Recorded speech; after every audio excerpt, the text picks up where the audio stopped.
Well, folks, Antonio T. Smith Jr. is doing it again. He's done it again. Yes, he has. Giving away so much knowledge just to help you succeed. Walk out of the middle class. Become a multimillionaire. He is giving away his book just for you. The name of that book? The Richest Man in the Trash Can. You want to make sure you get this book. Here's why. If you are someone who is tired, frustrated, irritated of the day-to-day schedule of waking up, going to work, going back home, going to sleep just to do it all over again, not being able to spend time with your family, you just got married, you just had kids, or you take care of your parents and you're not there to do it, this is the book for you.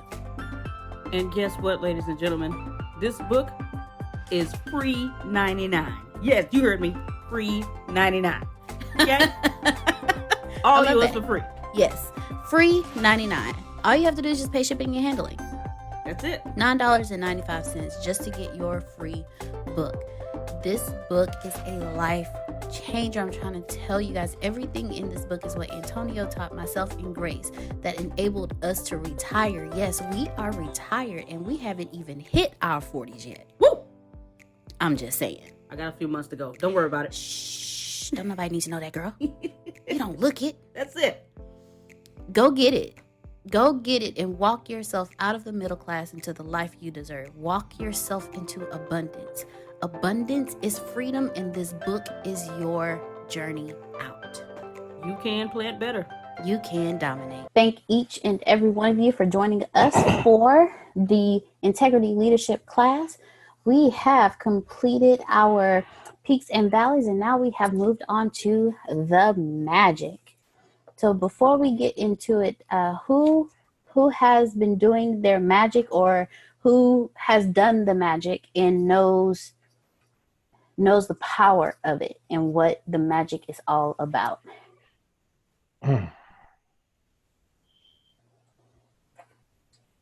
This is an open forum.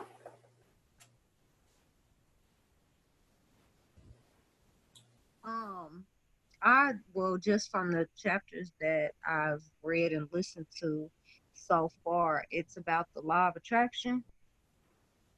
It's dealing with the law of attraction and how to attract and manifest things into your life, what you want into your life. All right. Who else? I can add on to that. Go for it. Not just law of attraction, but it's about gratitude. The more that you are grateful for, the more you actually pull into your circle. You got to constantly give thanks for any and every single thing. The magic word, thank you 3 times, whatever it may be. Even if it's just a glass of water, you go into the restroom, whatever it is, it's just that gratitude immediately after everything. All right. Who else? Well, Law took what I was going to say. I was going to say gratitude, but he took my answer. You know, that's because he's chocolate and highly flavored. But, you know. Amen. But no, that's it. But yes, you know, just tagging on to what Michelle and Law said, law of attraction as well as gratitude, being grateful for what it is that you do have, and actually sitting down and saying, okay, I do have this many things to be grateful for every day, and every day it can be something totally different. All right. Deanna? Yes, sir. Is that the sequel to The Secret? Yes, sir, it is. See, I haven't read it, but I always said after reading The Secret, I always says they've got to come out with a sequel and call it Putting the Secret to Work. Because in my opinion, The Secret got too much into, you know, asking it shall be given and sitting on your couch and everything else, but they didn't encourage people to act. I'm wondering, is this magic? Is this really putting the secret to work? Is that what it is? Because I never read it. Yes, sir. So let's start there then. Let's start with The Secret. Who has seen The Secret? I have. Awesome. We can do a show of hands. You can verbalize it. You can put it in chat. I Law. have. Awesome. I Awesome. most certainly have seen it about 20 plus times. All right. So if you have seen The Secret, awesome. Corey says he has as well. So if you have seen The Secret is, as it has been said, it's about the law of attraction and how you attract it to you. Gratitude. Dave said he has. Awesome. So what we're going to do today is we are going to focus on gratitude. So we're going to talk about gratitude, how when you use it, how it works in your life. When you don't use it, the direction that your life goes. So I'm going to start with Reverend Reginald Paul. I would love your input on gratitude.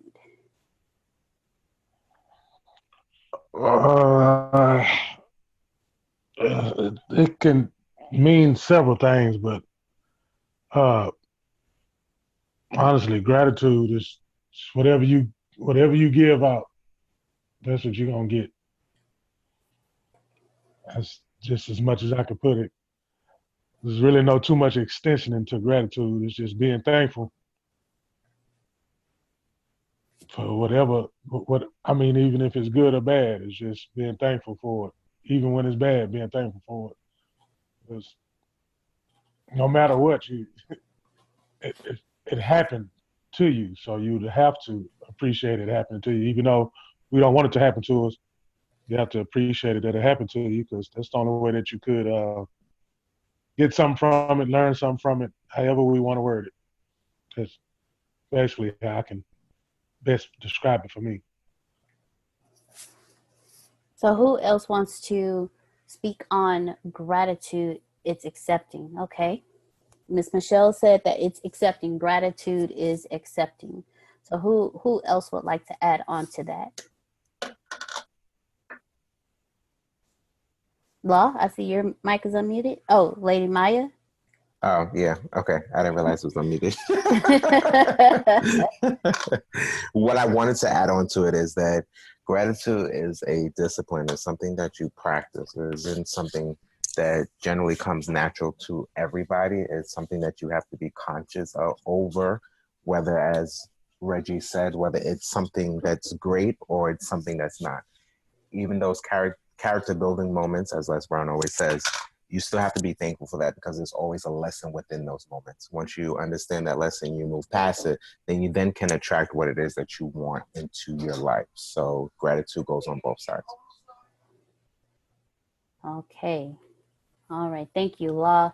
Thank you, Reverend Reginald Paul. Thank you, Miss Michelle. Thank you, Phil. So with what Law said, with the attracting those things in your life, with what Reverend Reginald says, with what you give is what you get.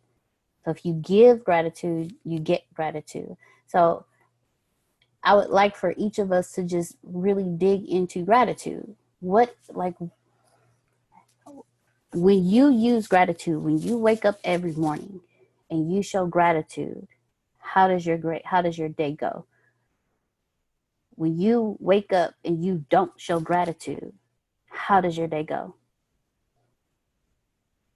And I'm talking about in every single situation. I know for me, and I'll start first.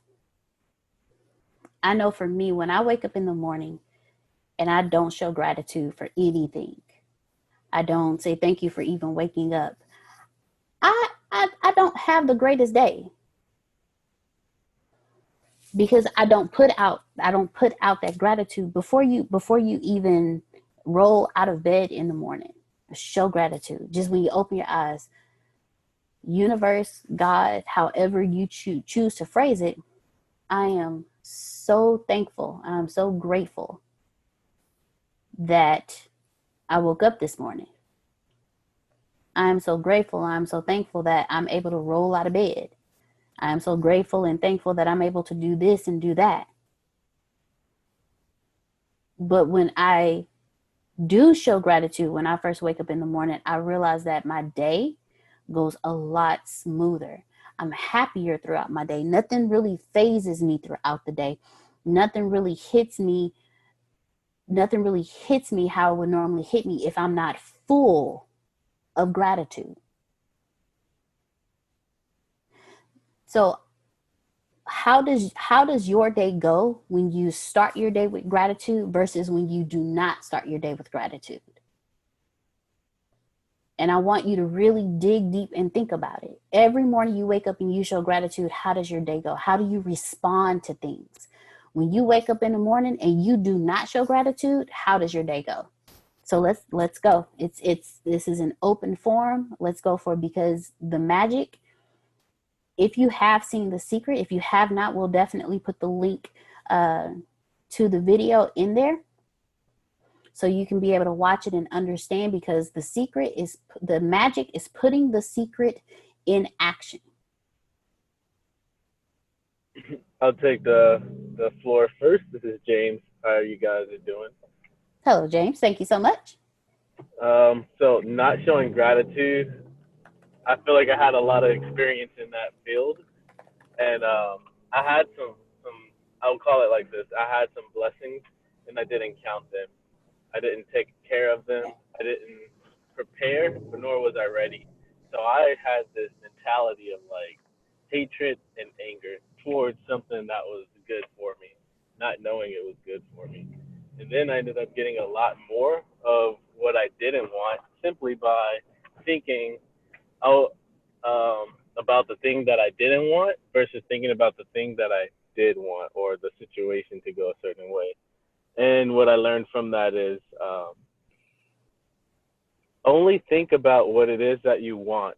Because when you think about what you don't want, the universe only hears the you and the want. They don't hear the do or the don't in between that.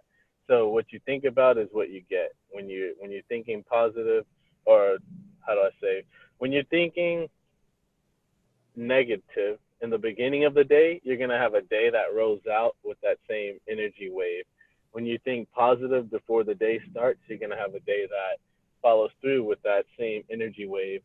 I always start my morning by telling myself, I can't say always because some days I fall short. The day that I remember saying, man, today's going to be like really crummy, I had to hurry up and correct that, so that same morning I said, today's going to be easy. I'm not in a rush. I'm going to take my time.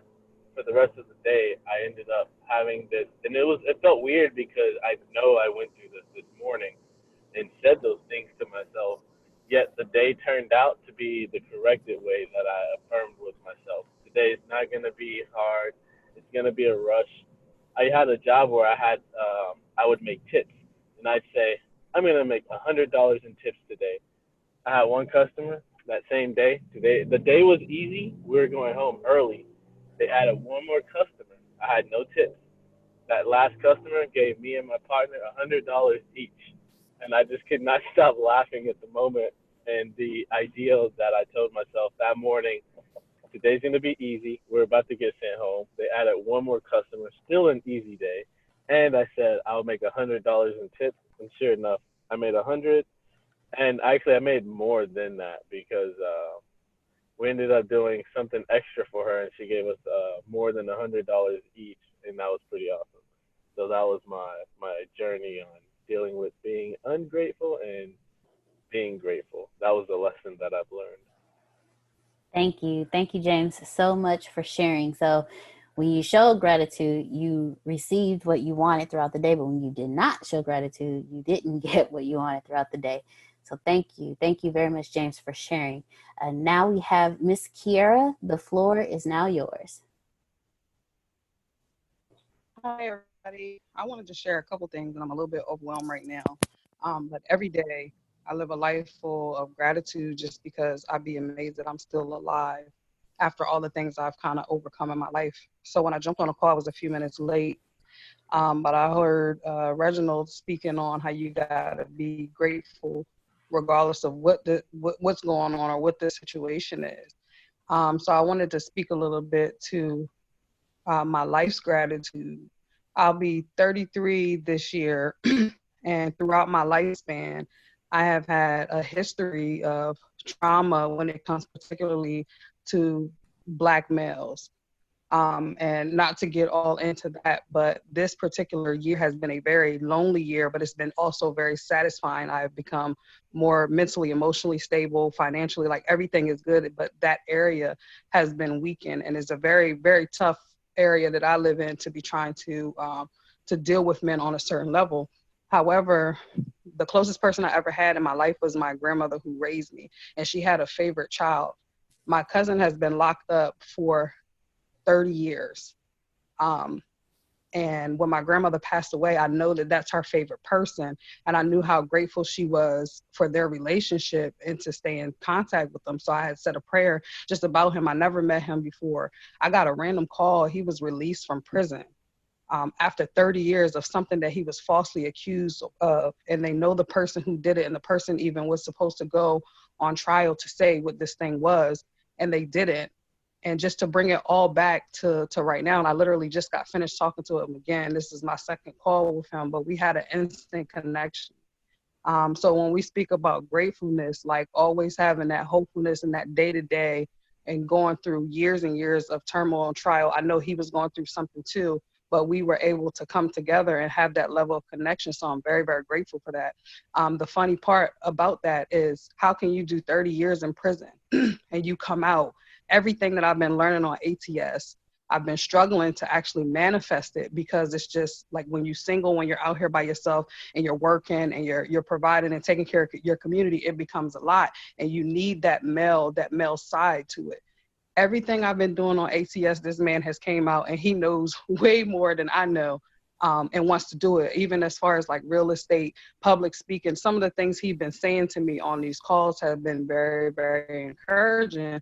So I've been very, very grateful just for what God has done. So I really took to that. And it was like, as soon as I jumped on, I heard Reginald saying, you got to be grateful, regardless of what the situation is. And as rough as both of our paths have been, it's like we right on time and it manifests in what it's supposed to be. So I know I can see and feel his gratefulness. I feel that gratefulness and it meets a need for me. And I know I'm able to meet that need for him as well, as I know my grandmother is smiling down on us. So I definitely just wanted to share that. It's so important to be grateful because I could be bitter. He could be bitter. Neither one of us through all our trials. It's just like, we don't even have to have certain conversations. It's just a level of synchronicity, I believe it is. I'm sorry, I'm so excited just to have this guy back because he's a very good person. But my level of gratitude, it just connects to all the moments where I got up and the day didn't seem well, but I went on anyway and I felt grateful anyway. So then to connect with these moments, it just felt like fireworks. So I'll just share that with you.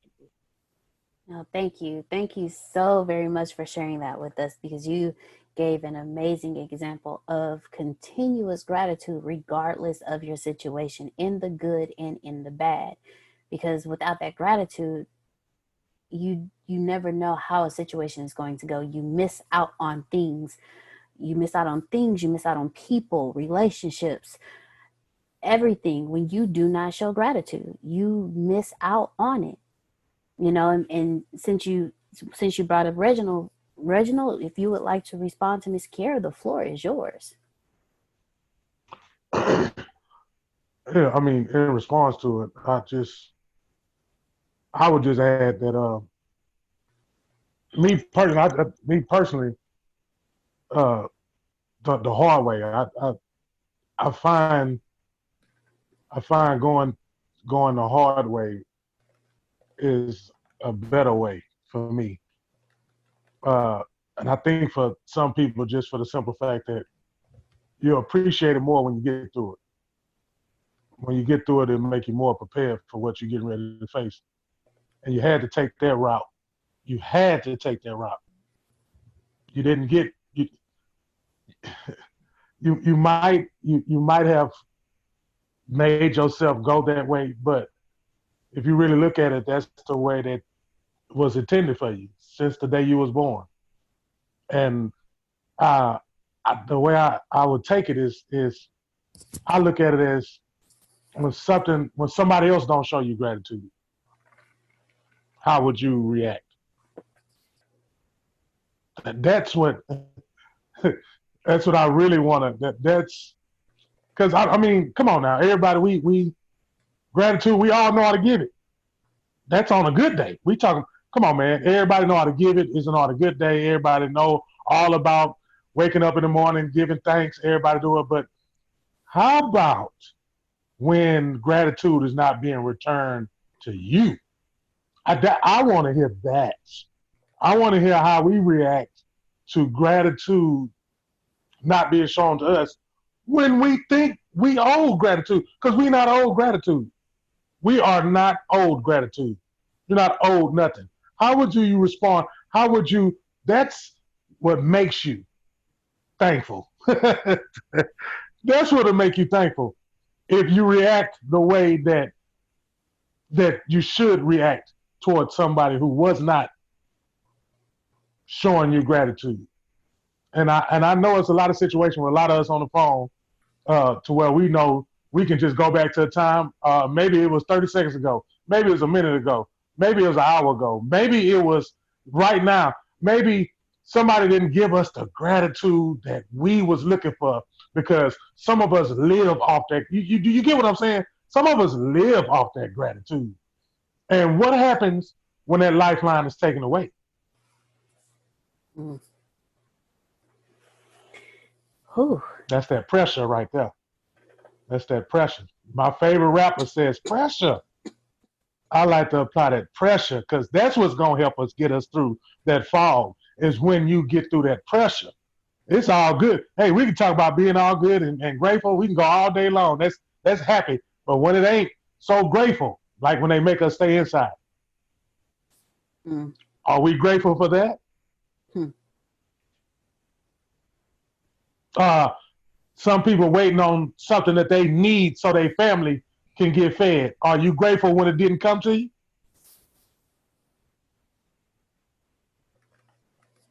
The floor is open. Yes. The floor is open. Go drop that I like see that, hands. nigga. I see little hands. I know they're ready to chime in. I know they're ready to go. Let's go. Yes, so Let's we go. got Hello.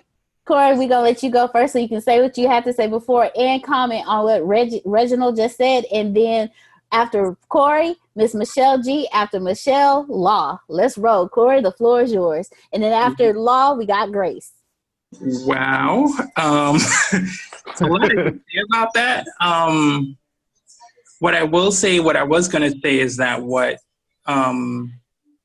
gratitude does for me is that it brings me present, and it allows me to really be aware of a reality of a situation and a reality of what's really going on.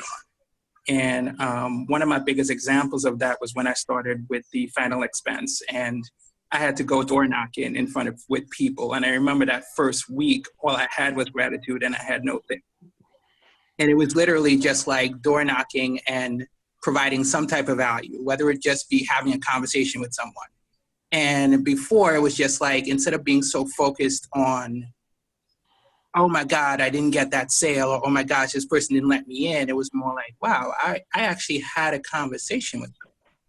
So it's just like, I was really grateful just to even meet that person. I was really grateful just to be able to have that conversation, just to walk up and meet someone new. And it's just like looking at different things, or just like, wow, I would not have been in this area. So just like seeing things outside of just what the current situation is. And I remember that first week, it was just so difficult. And then the next week came in, and then I was able to get 2 or 3 sales. And the next week, I was just like, I became one of the top salespersons. But it was just all through just having that gratitude. And one of the a lot of people were asking me, was just like, what had you go through it? And it was more just like, throughout it all, it allowed me to just stay grateful. And kind of commenting, going to what you were mentioning, it's like, I gave up the idea that I needed something in return. And once I gave up that idea that I needed something in return, the idea of thinking that I needed some type of gratitude in return kind of disappeared. And I became a lot more aware of what was in front of me. And it took something for me to really be able to do that, because It's not easy sometimes. I get that world of what you're saying, of just like sometimes you work your butt off on something and realize you don't get the return that you need. And sometimes, what it would really take for me is just to sit with myself and kind of see what's the reality of the situation. Just like, and kind of, again, removing the meaning that I have on, not just the meaning, but the significance that I create on it, on not having that gratitude. And once I was able to remove that significance, then there's like this lightness. And that's when I experienced pure gratitude. Like true gratitude is being able to give and being grateful that you have the opportunity to give without expecting in return. And it's like, so to me, it's just like being grateful to be grateful and not be grateful to get something else. That's what I really want to share about that. Awesome. Thank you so much, Corey. Thank you very much.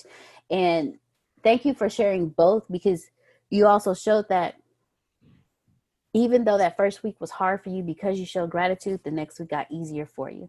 And then you said something when it came to addressing what Reginald said. You were like, not expecting gratitude in return. It's hard, but when you release the expectation of gratitude for someone else, you're just grateful just to be grateful. So thank you, Corey, thank you so much for sharing with us. I have a question. I have a statement that I'm going to say, and I want everyone to think about it for a moment. And then we're going to go to Michelle, then Law, then Grace. The statement I want to say is, entitled people expect gratitude at all times. Entitled people expect gratitude at all times. So I want y'all to ponder on that comment for me, and we'll open that up in a moment. So Michelle G, you're next. After Michelle G, we have Law, and then Grace. You know what, Deanna? It's funny that you just read that because it pertains to what I was getting ready to say. Having true gratitude is laying in a hospital bed, not knowing if you're going to see the next day. But you say, God, I thank you anyway, no matter what. However, no matter the outcome, I still thank you.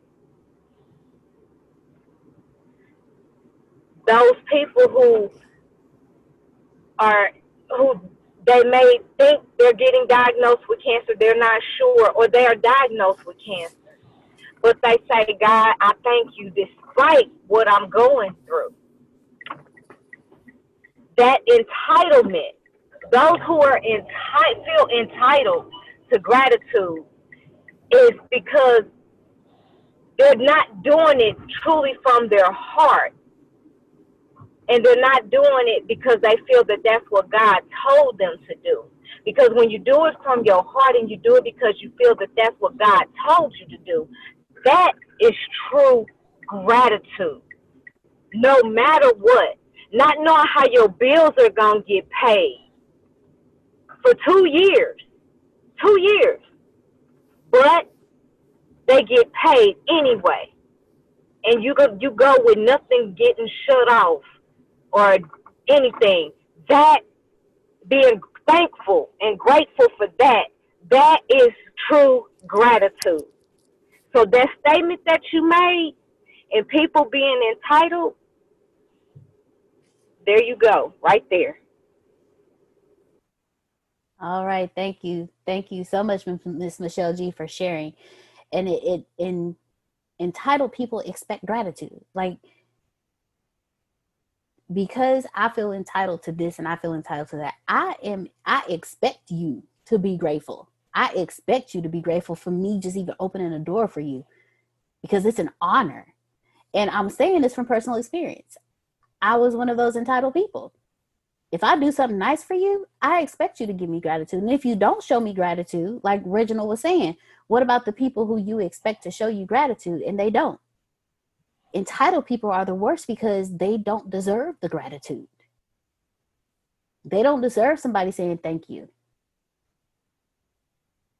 But for those who truly do something out of the kindness of their heart, for those who do something because they just truly, they're grateful that they have, so they want to do for you,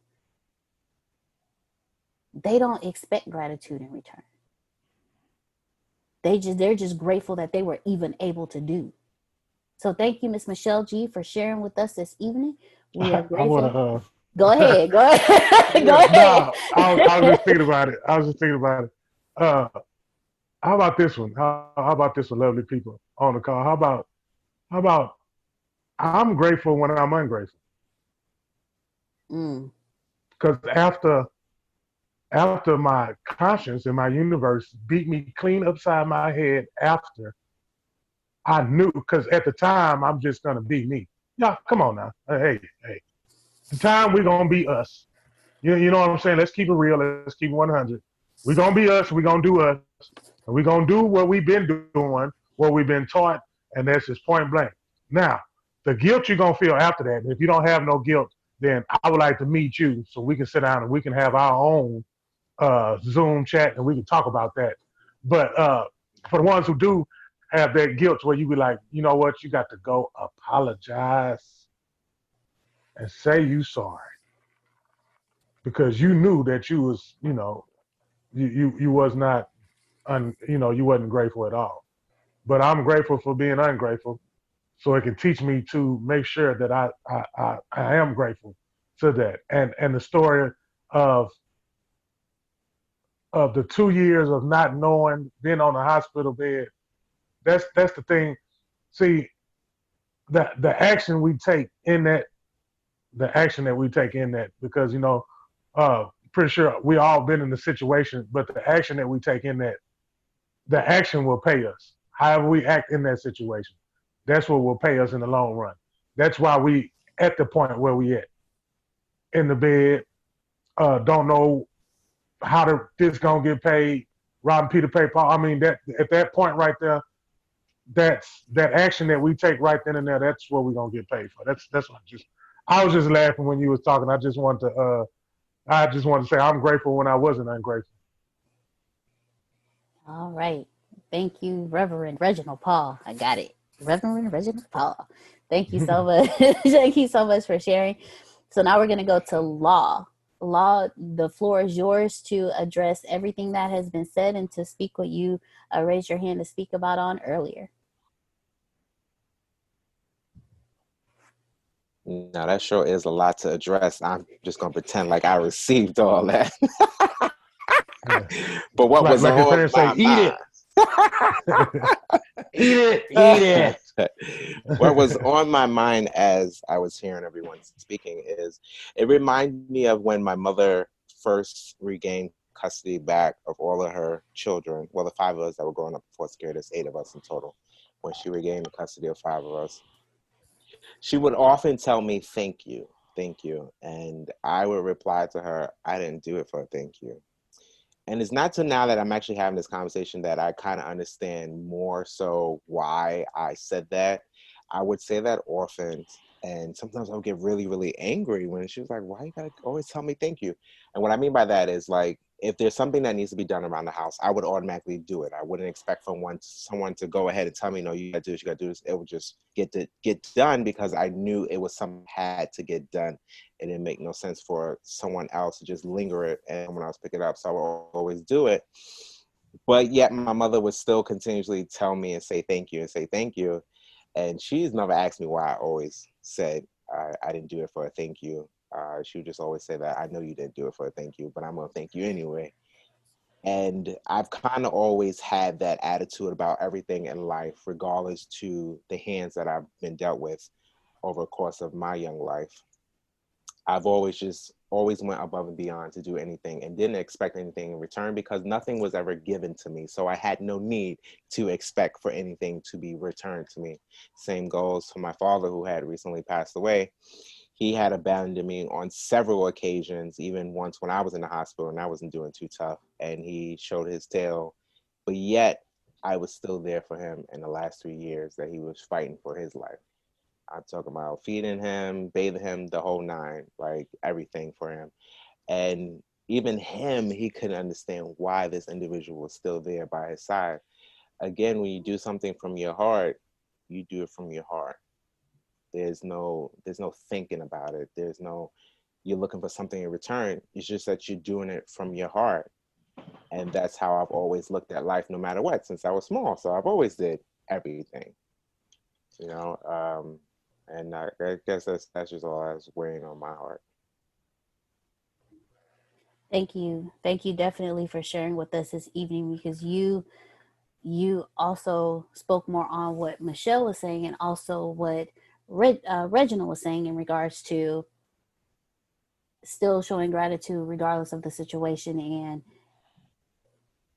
And when it comes, you just showed the difference between someone who genuinely does things versus one who is entitled. Because like you said, you do things because it needed to be done. You weren't expecting a thank you. But an entitled person will do something and expect for you to thank them, regardless of what it is. I took out the trash. Why you won't thank me for taking out the trash?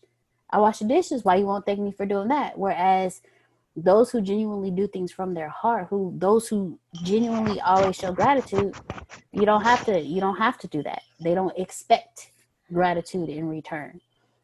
So thank you so much for sharing your story with us. Reginald, is there anything that you wanted to say on what Law just spoke about? No, he got dreads, so I'm gonna just let him. We're gonna just let him end with that right there. Yes, sir. Yes, sir. Now we come to Miss Grace. Grace, the floor is now yours to speak on what you wanted to speak on earlier, and if you would like to address everything that's been said as well. Okay, thank you. Earlier when we were talking about gratitude, I know we're still talking about gratitude, but earlier today I was on the phone with a young lady, and she had gotten everything through the Get Famous for My Story funnel, and she had looked through everything, and so I'm doing, my due diligence, giving her a call, make sure she got access to everything, and we're talking, and she got to talking, and she said, everybody is, she was saying, man, I'm so excited because I want to make sure that I get this, and she's now a new member of the Bureau of Dominant Speakers, and she said, man, yeah, I'm so excited to do this because I got to go out here and get this thing done. And she said, everybody's going crazy, talking about this coronavirus, and they just act like they're losing their minds. But they really need to stop and think and be grateful that they are now, you now have time to spend with your family. You now have time to do what it is that you said you wanted to do. Now you don't have to go here and go there. You actually can do what it is that you have, that you desire to do. And then she said, it's people out there who don't get that. He makes me lie down in green pasture stuff. I said, wait a minute, ma'am, you better stop. And this young lady is on the call today. Her name is Adrian. And so I'm so glad she was able to get on because she had a podcast to do earlier. And she said, if I'm able to get on, I'll pop on today. And so when she started talking like that, I said, all right, ma'am. So, when we were talking about the gratitude of being grateful, she came to my head because when she said that, I was like, yeah. And because me and Reginald talk every day, and he says the same stuff all the time. Man, you actually now have time to be with your family. Hey, go and really sit down and be with your kids. Be with your family. Do what it is that you don't have the time to do, but now you have all the time in the world. You say you wanted to do that, you wanted to write that book. Oh, you got time. You're not at work unless you're an essential worker. But you said you wanted to be that professional speaker. You got time now. Oh, you want to be that content creator? You got time now. Oh, you want to be that millionaire? You got time now. Go get it done. So and be grateful, because when you were at work, we complaining about how hard everything is. Oh, Lord, I'm so sick of this job. I'm sick of my boss. I can't take this. Now you're at home. Lord, I'm sick of being at home. I wish I was at work. Wait a minute now. Which one is it? You got to be grateful for any and everything. Like Reggie was saying earlier, no matter where you are in life, no matter what's going on, you got to continue to be grateful. The last thing you said, entitled people expect a thank you. Yeah, been there, done that, bought the t-shirt. But then when I got out of that, you know, and I see, okay, that's what I used to do. That's what you used to do. Yeah, no, no need of being entitled. Nobody owes you, like Reggie was saying, nobody owes you a thank you. And if you're doing it with correct motives, you don't look for a thank you anyway.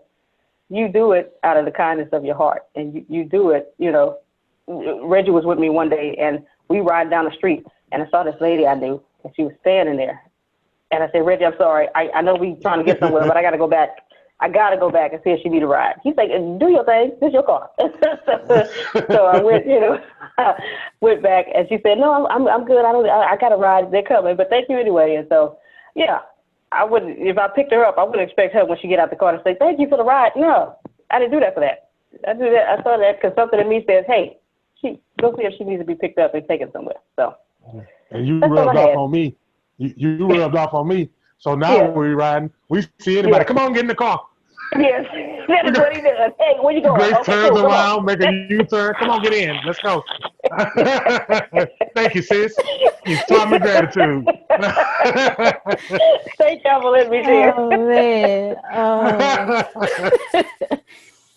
She do it, I'm going to do it. Reginald, there is something that you said earlier that I can't let go of. You said, I'm grateful for being ungrateful. Yes. How many people say that? Nobody. How many people say that? Well, I'm so grateful for being ungrateful. And I want to thank you. I really do, because you had me sitting here thinking. And I'm going to be an example to everyone and show you what this class is really about. Do you know how ungrateful you are to have someone take care of you and you don't, and because you're so ungrateful, you don't even see it? He said he was grateful for being ungrateful because it showed him where he needed to show gratitude at. The places that are broken in your life, the areas that you have in your life that are not going the way you are going, that's because you're showing no gratitude. And when you realize I'm grateful for not being grateful because it showed me just how entitled I've been. It showed me just how entitled I was, and it showed me what I no longer want in my life. Because when you put out entitlement, you get back reasons to feel entitled. I don't want that, because it's not the life that I'm striving to go for. You cannot be prosperous and feel entitled. You can feel entitled when you're putting out gratitude. You can say, universe, look, I'm grateful. I'm grateful you woke me up this morning. So because I'm showing you gratitude, I expect for you to wake me up the next morning. That's when you show your entitlement. That's when you put out that expectation. But if you just laying there and you wake up in the morning like, man, they better be glad I even decided to get out of bed today. And you wake up expecting people to be like, hey, good morning, girl. I'm so grateful that you're here today. But you didn't even show gratitude that you even woke up. That type of entitlement right there, to be so ungrateful, you are going to get tired. You're going to get sick and tired of being sick and tired of the gratitude that you don't give. That ungrateful life that you live, you're going to get tired of that. Because when you're ungrateful, you're always complaining. And when you're always complaining, the people around you, it's going to get to a point where somebody's going to be like, you know what, look, either you're going to, okay, there was a phrase I was going to say, but I'm going to let that phrase, you're going to either or get off the pot. Which one you going to do? Because right now, thank you, Law. Because right now, I'm tired of your complaining. You will push away the very people you need in your life for your growth when you are ungrateful. And you're going to get to a point where you are down on the ground. You are going to be at the bottom of the bottom of the bottom, underneath the rock. And you're going to be like, you know what? I just wish somebody would reach out to me to help me. But because you've been so ungrateful, you have pushed away everybody. And you're going to be grateful for not being ungrateful, because at that point you would have learned the lesson about truly being alone in a world where you were not meant to be alone in. So Reginald, I want to thank you for saying what you said, because it knocked revelation into me. Because our journey is a consistent journey of growth. And if you are not open enough to listen to somebody else talk, to express, if you're not open enough to receive what somebody else is expressing, even when you don't think it applies to you, it applies to you. So whoever didn't catch, I am grateful for being ungrateful. I need you to catch. You are ungrateful. Therefore, you need to start being grateful. You got them speaking in tongues over there, dude. They speaking in tongues in the chat. I just Honda. Because Honda Civic. Yes. This was it. Honda Accord. Yes. Yeah, Honda Prelude. They over there they getting it in. You touching them. You touching them. Give it to them. Just keep giving it to them. And let me see if we can get you some more Hondas in there. Now, you know how ugly, you know how much, first of all, if you could see your face when you're being ungrateful, like it should be a reflection right there as soon as you be ungrateful. So you can see how many muscles, your cheekbone, your nose, your lips, because, some people nose flare up, they lip get to twitching. I mean, your body starts malfunctioning when you are no, I'm saying we can laugh and joke because I love to laugh and joke, but your body starts malfunctioning when you start to be ungrateful, because you are putting your body through something. You putting your body through something that it ain't used to being, because your body is used to getting up and being like, this is another day to make sure that I can help somebody else. I can go out in pairs and I can make sure that I'm the light for somebody else. And because if you bring darkness to somebody, that takes a lot to bring darkness. Boy, somebody told me when you whoa, that is what ungrateful look like. Everybody take a look at Lost Screen. If ungrateful was a person, that's it right there. That's live right there. Everybody get a good look at that. And you got to hold that all day. You got to hold it all day. All day. Ungrateful looking self. Yes. Looking self. Yes. Reginald, I got the perfect way for people to be able to see how they look when they ungrateful. Let us know. Because we need it. A lot of people just pull it out. A lot of people. I'm about to rub quite a few people the wrong way, and I don't care. When you keep telling your child you ungrateful, and you see the face on them, that's a mirror image of you. When you looking at your spouse and you feel they're being ungrateful, that's a mirror image of you, because you only gonna marry who you are. You only attract who you are. When you looking at your uncles, all that, when you see the ungratefulness on their face, that's a mirror reflection of you, because the people you hang around are the people you are. But if you're around people who are consistently grateful, you'll see the difference in the facial expressions. No. You will see it. But if you want a true mirror image of what ungratefulness looks like, just look at your child. Every time you tell them, oh, you so ungrateful. Time travel. That's all that was. That was time travel. For all the times that you was ungrateful, now you got to look at what you done made and be like, that's what I look like? Yes. Your mama told you, your parents told you it was going to be a day. Didn't they tell you it was going to be a day? Yep, when you have them, the boy, yep, and when you have them, they're going to be just as worse as you was. And you're going to remember what I said, Reginald. And then boom, had them. And then I looked at them like, oh, my mama was not lying. Pull that picture up one more time, Law, so I can look at my face the times that I was in one more time so I can see it looking self. Here you go. Bam. All day long. Look at his neck. Mm.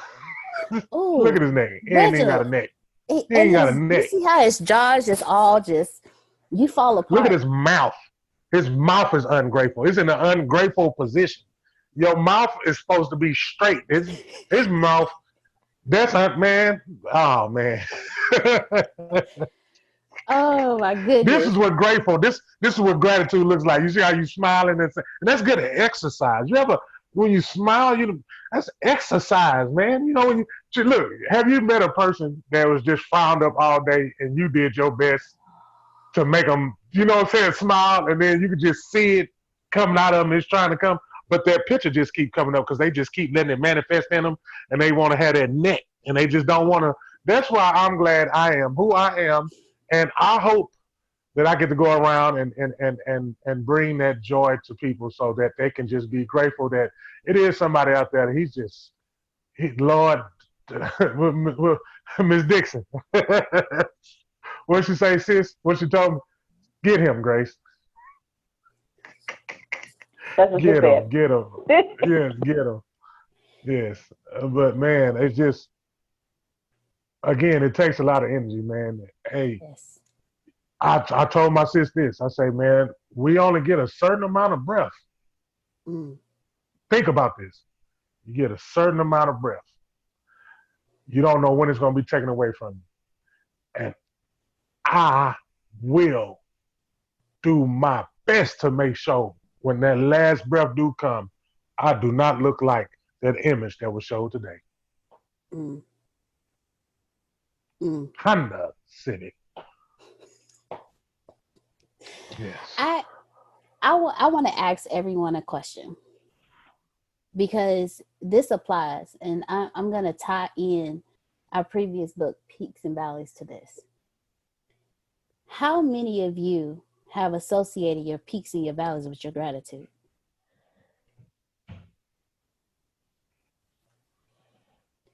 I've realized that, and again, I will always be authentic because I want you to understand that this is a safe place, and the only way we learn from each other is if we're true and honest about everything. I've realized that when I'm on my peaks and I'm consistently grateful, I consistently pour in positivity into me. I'm on my peak longer, and it flows to everyone around me. It flows to everyone around me. But when I'm ungrateful, when I have a problem, every time I wake up in the morning, when I don't know when I wake up and I'm like, I just don't feel like getting up today. When I have that kind of attitude, I'm back down. I'm back down. Like, and there's, and they say one negative thought is more powerful than 10 positive thoughts. So for the 10 days straight that I was positive, that one day that I'm negative just erased all that positivity, all that gratitude, because I was ungrateful. So how many of you have associated the fact that the more grateful you are, the longer you stay on your peak, but the moment you start being ungrateful, you start rolling down that peak? I can go. Go ahead. Yeah, I see for myself, I find it so much easier not easier. I kind of have the opposite point of view. I'm always like, I'm so much better at being grateful when things are going bad. And then the minute things get really good, that's when I'm like, oh, I don't have to be that grateful because I'm already kind of put in those seeds already. And similar to what you just said, making sure that still using the gratitude even at my peak to really have it stay there longer. Because I always found that the minute I start, like, you know, the minute things started to go well, it becomes easier for me to be like, okay, I can skip a day or two. You know, it's all right. I mean, I'm doing okay. And it's like the minute I start having that mindset, that's when things start slowly spiraling. So every single day I had to realize, like, even when things are really, really good, I still gotta be grateful. Even when things, still being, even when things are positive and everything is going well in my life, I still need to be grateful. I still need to be positive and happy and everything else like that, or else, because I always saw, like, the minute I start not thinking about my life and not being, when life gets really good, I stop really being as grateful. And all of a sudden, slowly things start, like what you said, things start really just going downhill. So that is something that I really have to continue keeping in mind. So thank you for that. You're very welcome. You're very welcome. One of the greatest things that I have learned with following and listening to Antonio and Tempest, Shannon, Grace, Reginald, is that there's a consistency. There is your gratitude is a consistent practice. Now, not in every now and then, not when I feel like it, but a consistent practice. Your journey is consistent. You can't pause on your journey and expect for time to pause with it. So your gratitude is the same way. It's a consistency. When you're up on that peak, man, I'm grateful I'm up here. Because I do the same thing, Corey. I do the same exact thing. When I get to a certain point, I'm like, oh yeah, everything going good. I literally forget to be grateful. But when times are bad, I'm like, oh, I'm so grateful this, and I'm so grateful that, and I'm so grateful this. But I should, but I should be grateful I should be grateful to be on the peak. So Corey, thank you so much for sharing with us. And before I open up the floor to you, I'm going to read what Tempest just put in the chat. She said, in my opinion, I think too many of us consider the valley to be a bad thing instead of viewing it as a learning experience that affords us opportunities to grow. Because of this mindset, we cannot be grateful, and therefore we attract more of the valley, even though it is not a bad thing. Thank you so much. Thank you so very much for sharing, Tempest. We're grateful for that, because that's true. We turn our valleys into bad because we are literally ungrateful. So thank you very much, Tempest, for sharing that with us. And we have, okay, so Dave, then Phil, and then I believe it was Justin who unmuted. So first Dave, then Phil, and then Justin.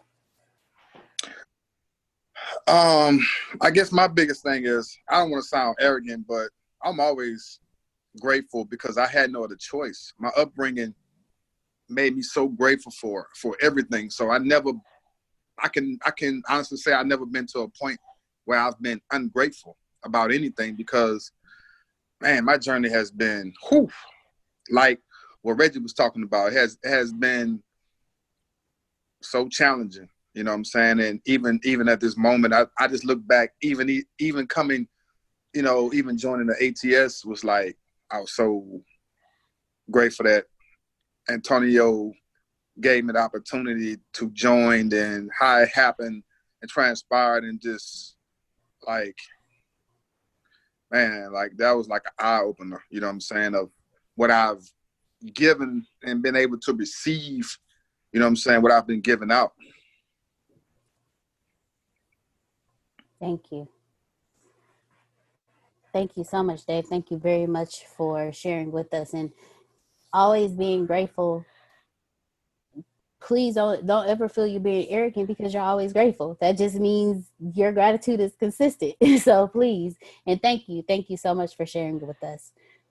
Next we have Phil. Mr. Phil Sorrentino, the floor is now yours. Good, I'll mop it. The last thing President Nixon said when he stepped off of the South Lawn to get on the helicopter to leave the White House after he resigned And he was a Capricorn, by the way, which is the mountain goat that understands the peaks and valleys. He said, you have to be in the lowest valley to appreciate the highest peak. And that's what Reginald said. He was happy. He was grateful for not being grateful. And we live better than 95% of the kings that have ever lived on this planet. Access to food, clothing, transportation, information, entertainment, sanitation. If we put 95% of the kings that lived on this earth and we put them into any one of our lives, we literally would improve the quality of their life. Thank you. Thank you very much, Phil. Phil, every time Phil speaks, he says very few words, but they are powerful words when he speaks them. So thank you. We should be grateful because we do live better. We live 100 times better than the kings did in the older days. So Phil, thank you so much. Thank you very much. And Justin, the floor is now yours. Yeah. Oh, I just wanted to comment on when you were speaking of one negative thought and 10 positive thoughts. Yes, sir.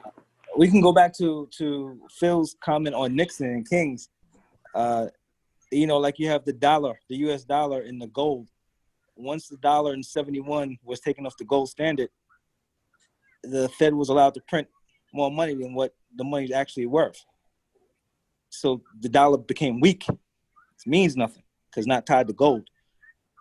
Protecting your energy and your alignment and surroundings is similar to tying a dollar to gold, because you can have 100 people around you and you know that one negative thought, but if you align yourself with 10 more positive people and 10 more positive people and 10 more positive people, eventually your surroundings are going to be of gold and not of paper.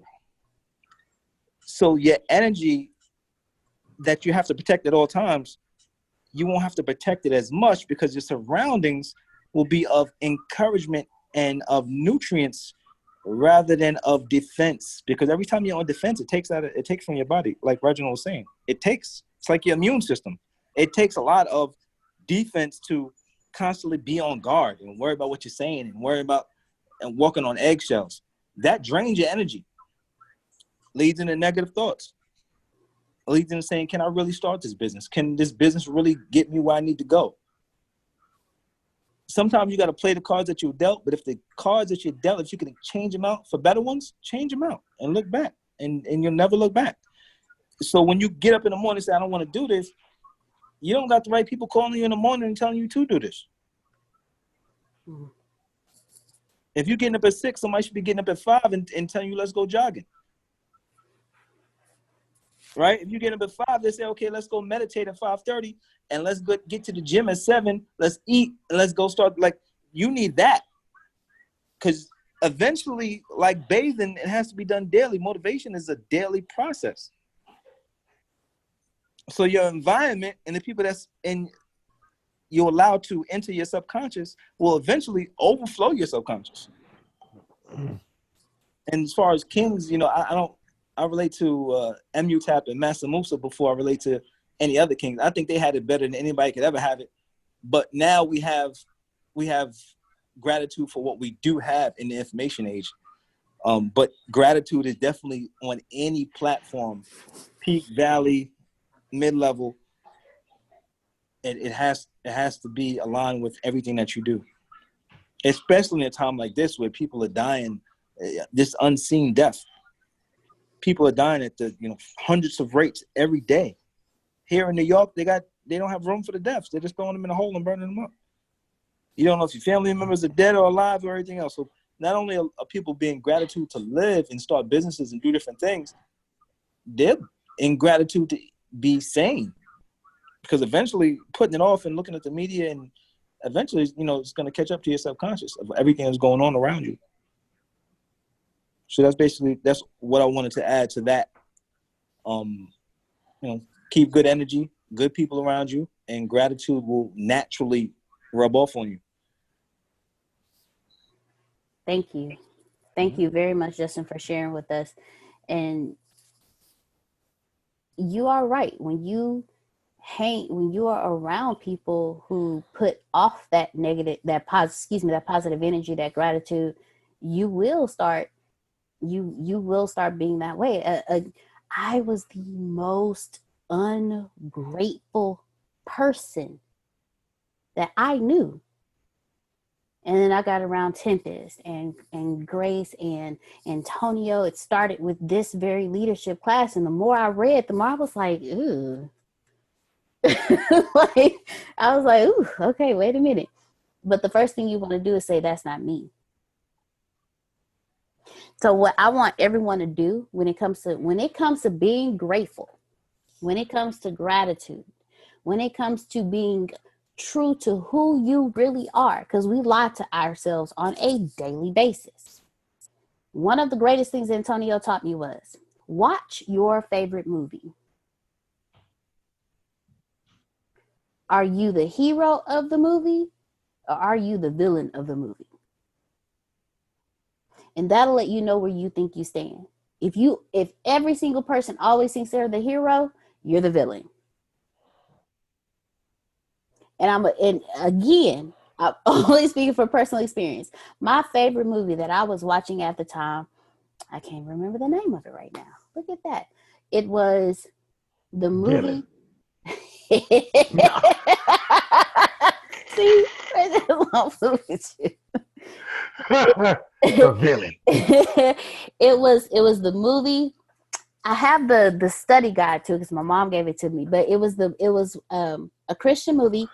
It was about a woman who was a real estate agent. She was always complaining about her husband. And there was so much going on. And he told me, he said, so every time you watch the movie, the first time you watch it, War Room. Thank you, Grace. Thank you. That was the movie, War Room. He told me, he said, every time you watch the movie, I want you to watch it 10 times.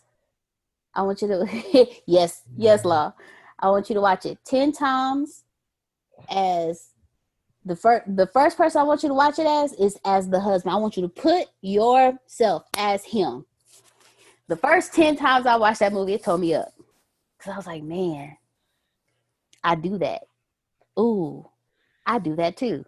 Ooh, I do that too. And it started correcting me and my mindset. He said, the next 10 times I want you to watch it as the wife.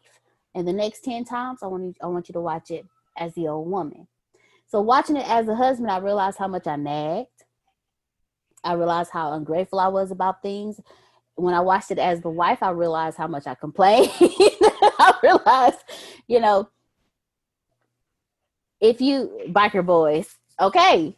So put yourself in each position and just see who you are. And it'll show you your gratitude. It'll show you your ungratefulness. And the more you surround yourself with people who are grateful, the more you surround yourself with people who appreciate, the more you surround yourself, you'll start to, the true you will come out. Because you're either going to push them away or either they are going to have enough awareness to know you need help. And you'll have someone, I pray you have someone who is stubborn enough not to move away from you because they know you need help. Because they know you're not going to get it by yourself. So, Reginald, if you have anything to say, the floor is yours. And if not, Mr. Law has his hand up. So, Reginald, I'll now give the floor over to you.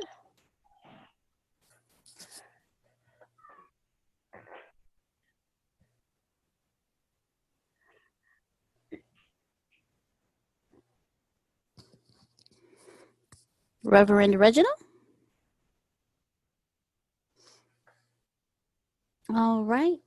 Looks like we have some technical difficulties on that end. So, Law, I'm going to go ahead and pass the floor over to you until... Made me think about... Oh, there we go. Okay, there we go. I was talking the whole time. The whole time. I was grateful that I was talking the whole time. Like, y'all heard every word that I said.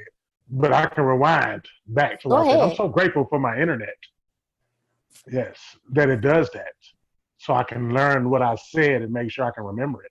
My memory is still working. Justin, you said something that made me think. And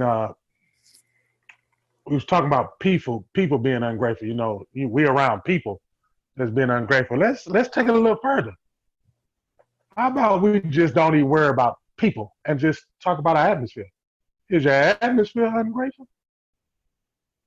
Because the where you at ungrateful? Because you know, back in the day they used to tell us that, you know, this is demonic territory. This territory is not good. Matter of fact, I could take it back to the soil. There's the rocky ground, the concrete. Hey, whatever, you know, wherever you at is ungrateful, and you might want to leave, get away from it, and take off and go as far away, and make sure that you go to a place where there are situations to where it feels a whole lot better, so you can practice it, because, you know, wherever you're at, that's what you're gonna practice, period, you know. So we want to keep that in mind. And I want to talk about a place I had to go to, and I want to talk about, before I talk about the place that I had to go to, I want to talk about appreciating stuff that we don't appreciate, even though we are grateful. Did that come out right? I want to say, how about opening your own door? How about warm water if you like to take a warm shower, or cold water if you like to take a cold shower, and it continue to run without you have to press a button? How about salt and pepper?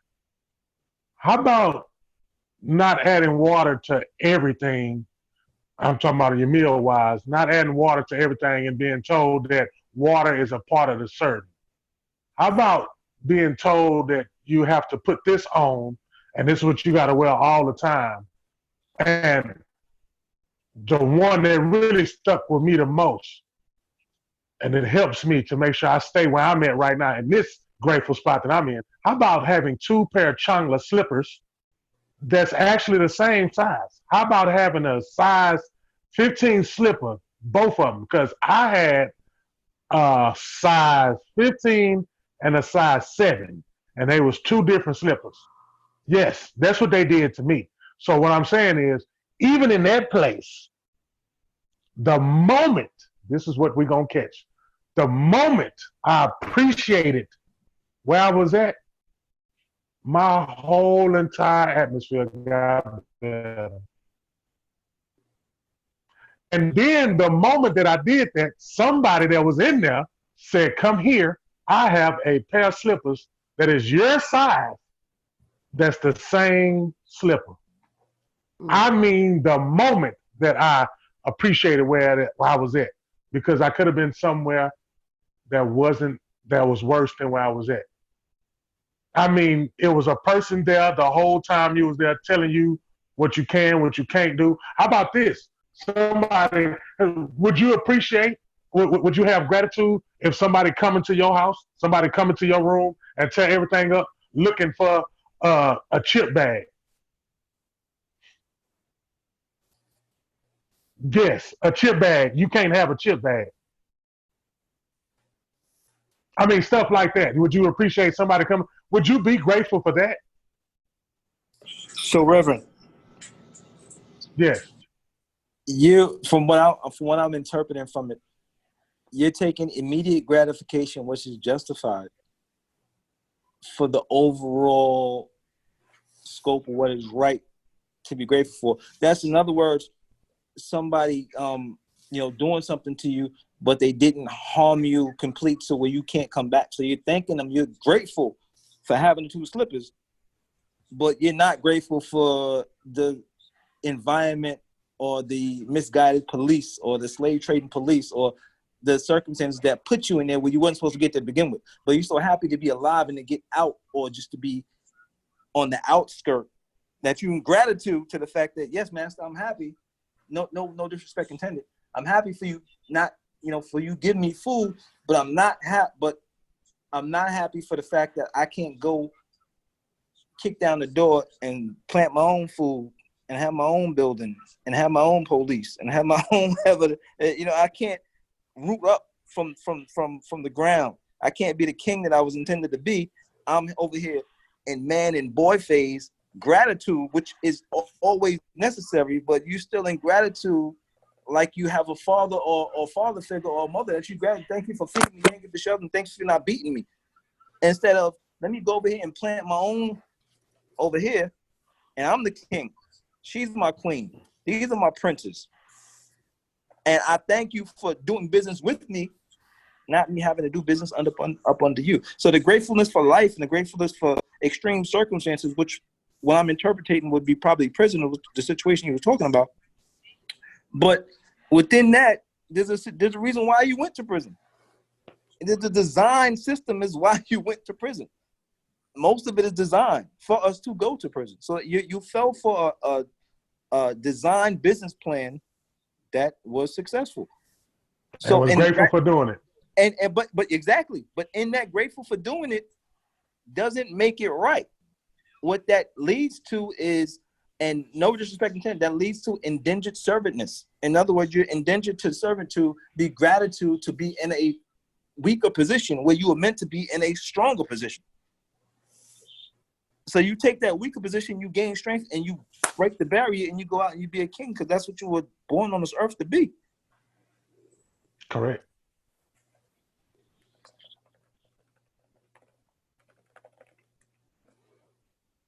All right. When you lose everything, when you have none of the freedoms that you've ever had before, when you cannot do as an adult what you feel you should be able to do, showing gratitude is a great way of shifting your entire being. Going from not even having the same size shoes to being grateful for, okay, this is where I'm at. I appreciate the lessons that I'm learning. I'm grateful for the lessons that I'm learning. And the moment you show gratitude, you are able to shift your entire everything. That's just how powerful gratitude is. So Reginald, thank you so much for sharing with us what you shared with us. And Justin, thank you for sharing what you shared with us as well. Because life is never easy. Life is never easy. It's up, it's down, it's in, it's out. But the moment that you show gratitude, everything shifts. We live in a world where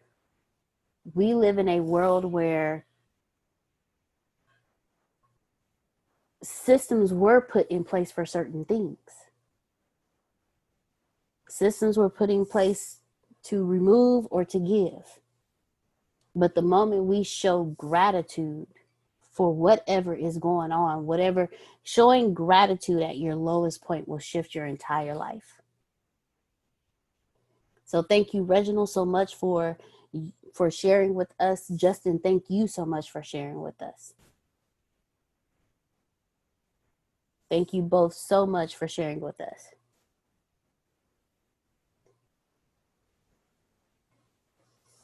Gratitude versus being ungrateful are two different energies, two different vibrations that we put out there. Before I continue, Miss Adrian, I see you unmuted your mic. I would love to give you the floor. The floor is yours. Good evening, everybody. Y'all talk about gratitude. I'm gracious just to be here. This is called gratitude. Sitting at the very bottom, not knowing what to do, not really having all of your brains and everything in your body and your muscles and anything, but you know that you got God. Being alone is one place where you can meet him, and it makes you grateful for breath, even if it's infected.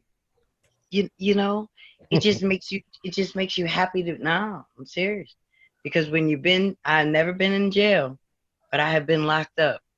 I have been laid on my back for a long time, you know, having to learn some things over and over and over again. But why? For this very one moment, I think. Because right now we all get a chance, whether we liked it or not. We are all in a moment where this is different for us. Yo, I love it because Antonio is the only one moving. Do you understand? Because if you're looking at your crisis and you're saying it's a crisis, then you're thinking it's a crisis. But really, in your crisis is where your joy comes from, and your crisis is where everything is going to open up from. So if you embrace your crisis, then you understand why you're really in a crisis. Now you got more time with your family.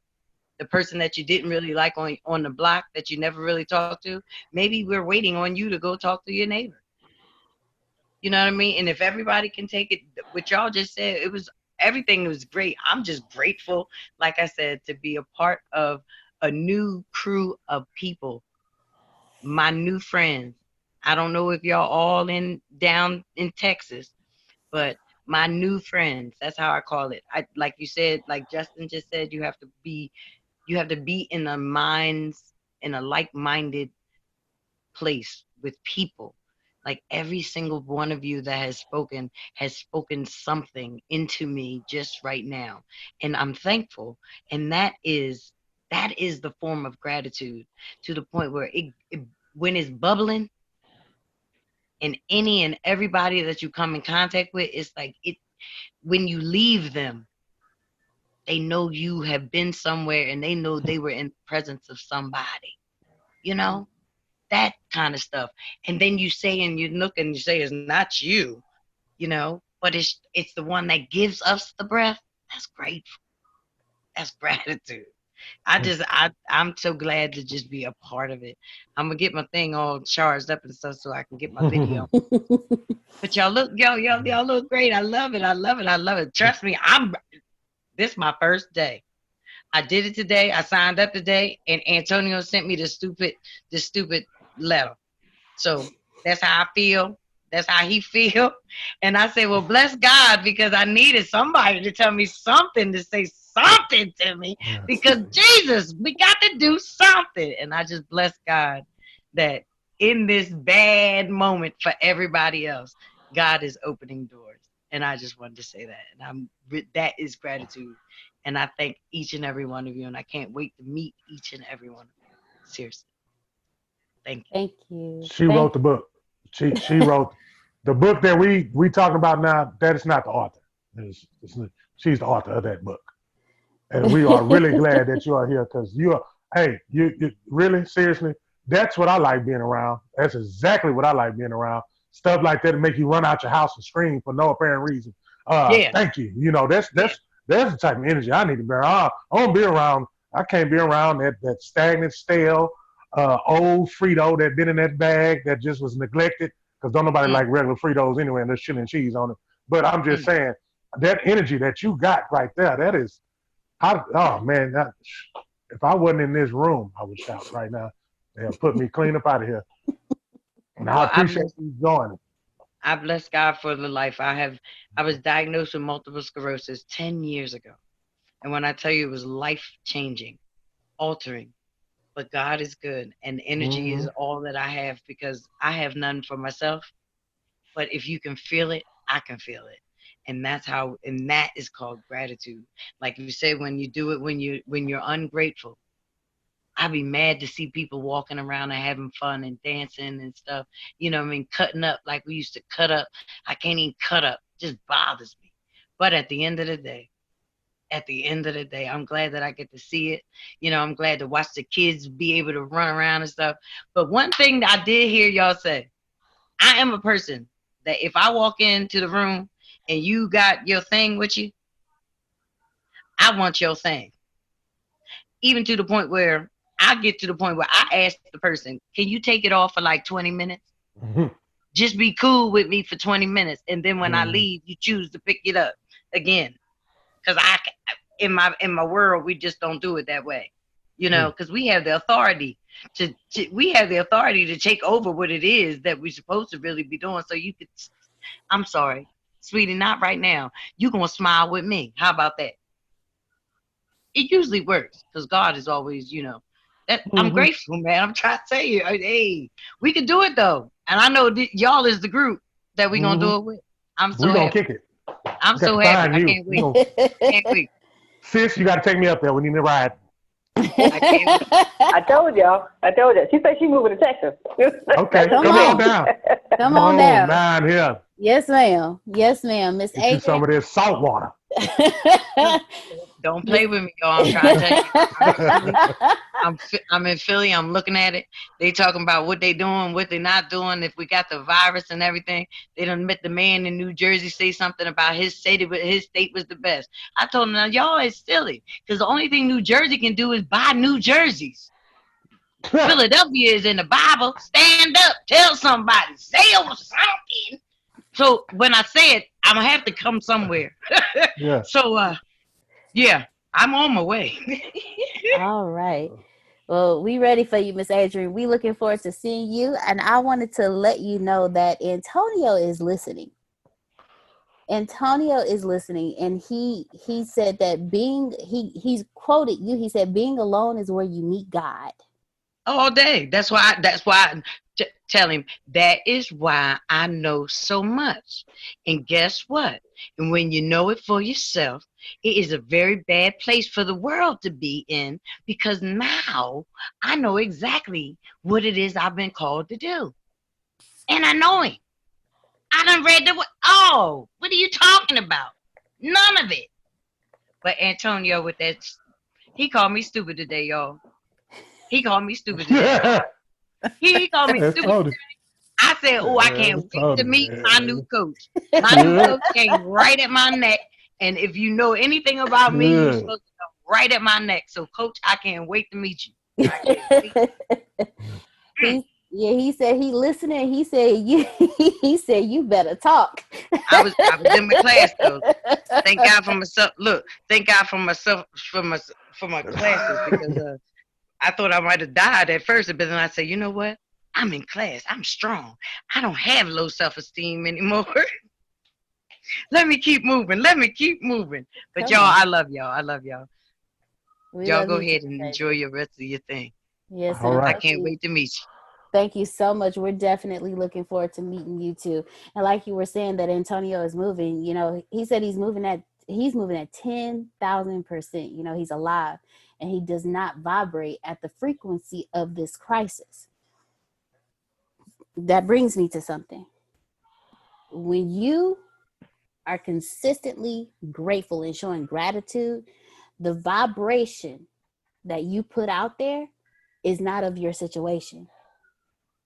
It's beyond your situation, because you are grateful. You are gratitude. You are at that point where no matter, it's that peace, that joy and that peace.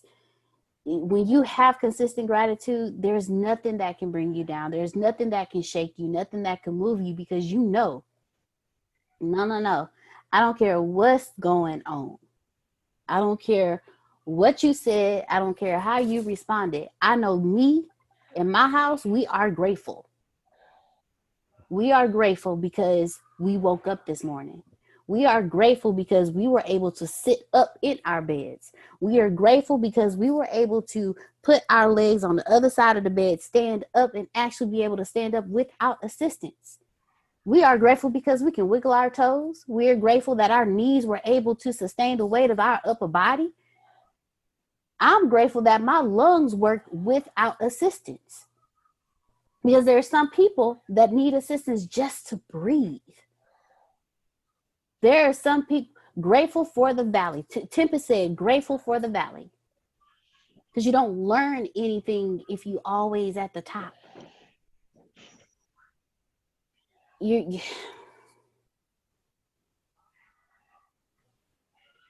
You know what? You miss people the most when you're never grateful for them. You miss when someone passes from this life and you weren't grateful when they were here. Those are the people who have the hardest times. those are the people who can't fathom what's going on, because now you're remembering every single ungrateful moment you had with everything that person ever did for you. Just be grateful. Just be grateful. And Reverend Reginald, the floor is yours. And then after Reverend Reginald, James, I see your hand up. Okay.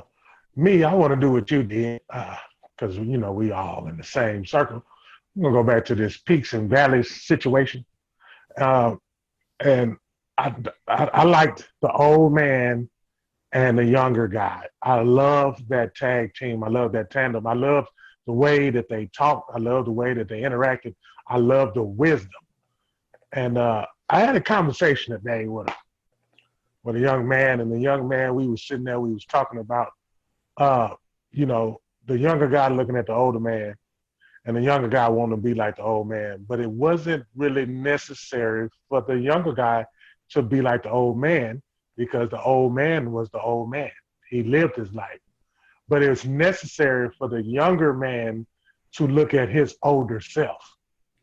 And if you would appreciate, you see, if your older self could tell your young self anything, it'll tell your young self, boy, you need to appreciate the stuff that you're going through, that you're going to go through. The younger me, I'm going to use my I statement. The younger me, the older me would tell the younger me, appreciate the route that you're going to go take, and be thankful for that route that you're going to take, because that route that you're going to take is the route that got you where you at. That route. The route that you're going to go through, that valley, that peak, that plateau, the being there, the suffering, the being there, going through all the things, even if it was by choice or not by choice, because it was still the choice, you still was able to rise above all that, no matter what the naysayers say, no matter what anybody had to say. You knew who you were when you were born, because your parents told you who you were. And then you grew up to become who you are. And you had to go through it. So the older guy, the older you, are telling you to appreciate everything. Good, bad, ugly, sad, to appreciate it and to let it soak in. It was a saying in the book. It say, you get valleys when you get outside of yourself. Think about that, getting outside of yourself. My daddy used to always tell me, and it's something that stuck with me so much. He say, son, man, you need to get out of the familiar and get into the unfamiliar. Hello. I'm going to say that one more time, and then while I roll off the tongue, while it roll off my lips, I want y'all to think about where we at right now today, and think about what group we in right now. And then when I say it, think about it. Get out the familiar and get to the unfamiliar. See, the guy that I was talking to today, he got out the familiar and got to the unfamiliar, where it was a crisis, where it was something that was so ugly to where it affected everybody. This person got out the familiar, got to the unfamiliar, so he can get his hand and go down and get the people that was in the familiar to the unfamiliar.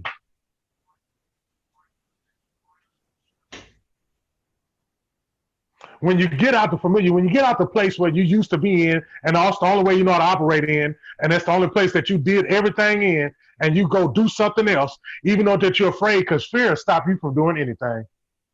Mm. That's what it is. That's exactly what it was. It was fear. It was fear. It was fear that got you into them valleys. It was fear that kept you in them valleys the whole entire time. It was fear that kept you there. You were scared. You were scared to be successful. You were scared to start that business. You were scared to get on a phone call. You were scared to make the next move, because you knew if you made the next move, you was going to be successful. And that's what you was afraid of, being successful. because somebody else told us we was unsuccessful. Somebody else told you we're never going to be nothing. And somebody else, and we just kept letting that bury us down into the ground until we could not get up no more. But when you made up your mind to get out of the familiar and get to the unfamiliar, you dusted that dust off. You got that dirt off of you. You stood up and got out that grave, and you became alive again because you was grateful that you was in the grave, that you had dug yourself in, and now you're grateful that you got yourself out of it. When you get out of that familiar place, get out of that valley, get out of that plateau, get out of there. Get out of there quick, fast, in a hurry. See, they telling us that we in a pandemic, we ain't know everybody losing jobs, but right now we all on the phone together and we all got the opportunity to prove them wrong. So that's getting up out of that familiar place and getting to an unfamiliar place. So give yourself a round of applause for making the choice to get rid of that fear, because now you're on this phone call, everybody looking at people that are fearless. We are fearless people, and you receive that right now. Receive that you fearless right now. Because you on the phone call, so you made a move to get out of fear, and now look at you. I love looking at a group of people that can come together and that can rise in a situation where they said that we are not going to rise and it's going to get ugly and worse. It's looking pretty on my end. I don't know about you, but I'm looking at pretty right now through the screen right now. I'm looking at pretty, handsome, gorgeous, whatever you want to call yourself, sexy chocolate, middle chocolate, caramel, whatever you want to be. You look good at doing it, and you keep on doing it. I'm glad I'm in here. I showed gratitude last week when I had the same position that I'm in, and I told my sister Grace, and I told Miss Mitchell, I told Mr. T. Smith, I say, look, man, I'm going to tell y'all something, man. I'm very thankful for y'all. And I'm thankful that he put me around people instead of me going around the I wanted to go to, put me around people that changed my life. Because I would have got up on my own and would have been, I'm supposed to do this on my own, and went right back into the same direction. But he put me around these people. He changed the way that I thought. He got the fear out of it. He got the fear out of me being successful because, hey, I was scared. I was scared. I was scared to go where I'm at right now. I was scared to be a preacher. I was scared to be a minister. I was scared to even start being a coach. I was scared to do anything that I knew I can do because I was doing it anyway. Check this out, though. I've been doing this, but didn't want to do it. But now I came over that fear. Now I came over that fear. And I'm supposed to overcome even more by continuing to listening to everybody that's around me, because he put me here. He put me here. I'm here. You here. He put us together before we was born. So the gratitude, this is what happened when you loved yourself, just like in the Peaks and Valley. This is exactly what happened when you loved yourself enough to say, I'm going to take a step to make sure that I don't get caught up into this mess and get myself into a clean situation, because you said, hey, I'm tired of being all dirty and dingy, and I need to go clean myself up. Let me go over here, and with the skill set that he gave me since I was born, let me use it. And he put somebody in front to say, come here. This is where you can use your skill set. Thank you, Antonio. Appreciate that. I know you're listening. Cut. Yes. But I thank you, though. Because I don't, I really don't, I don't mesh well. I don't mesh well with authority figures. You know what I'm saying? I don't, I'm my own self. My name means king. Reginald means king, warrior, mighty warrior. My mama named me that. That's me. But in order for me to be a leader, I got to be a great follower. Mm-hmm. And I don't mind following Antonio T. Smith. That's it, man. That's it. My daughter trying to get in on the screen and make sure she see y'all. But whew, the newcomer got me fired up anyway. She got me fired up. Yeah. Miss Adrian. Yeah, got me fired up. Come on now. Miss Kara said ATS, baby. Yeah. Antonio said, I'm always listening. Love you, bro. Yes, love you too.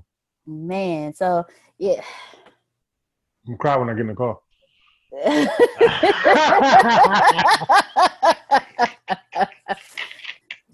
Thank you. Thank you, because you're right, man. Just like you was just I just like you didn't ask. I didn't ask either. I didn't ask. I ain't say I wanted that.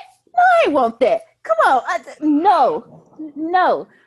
But when you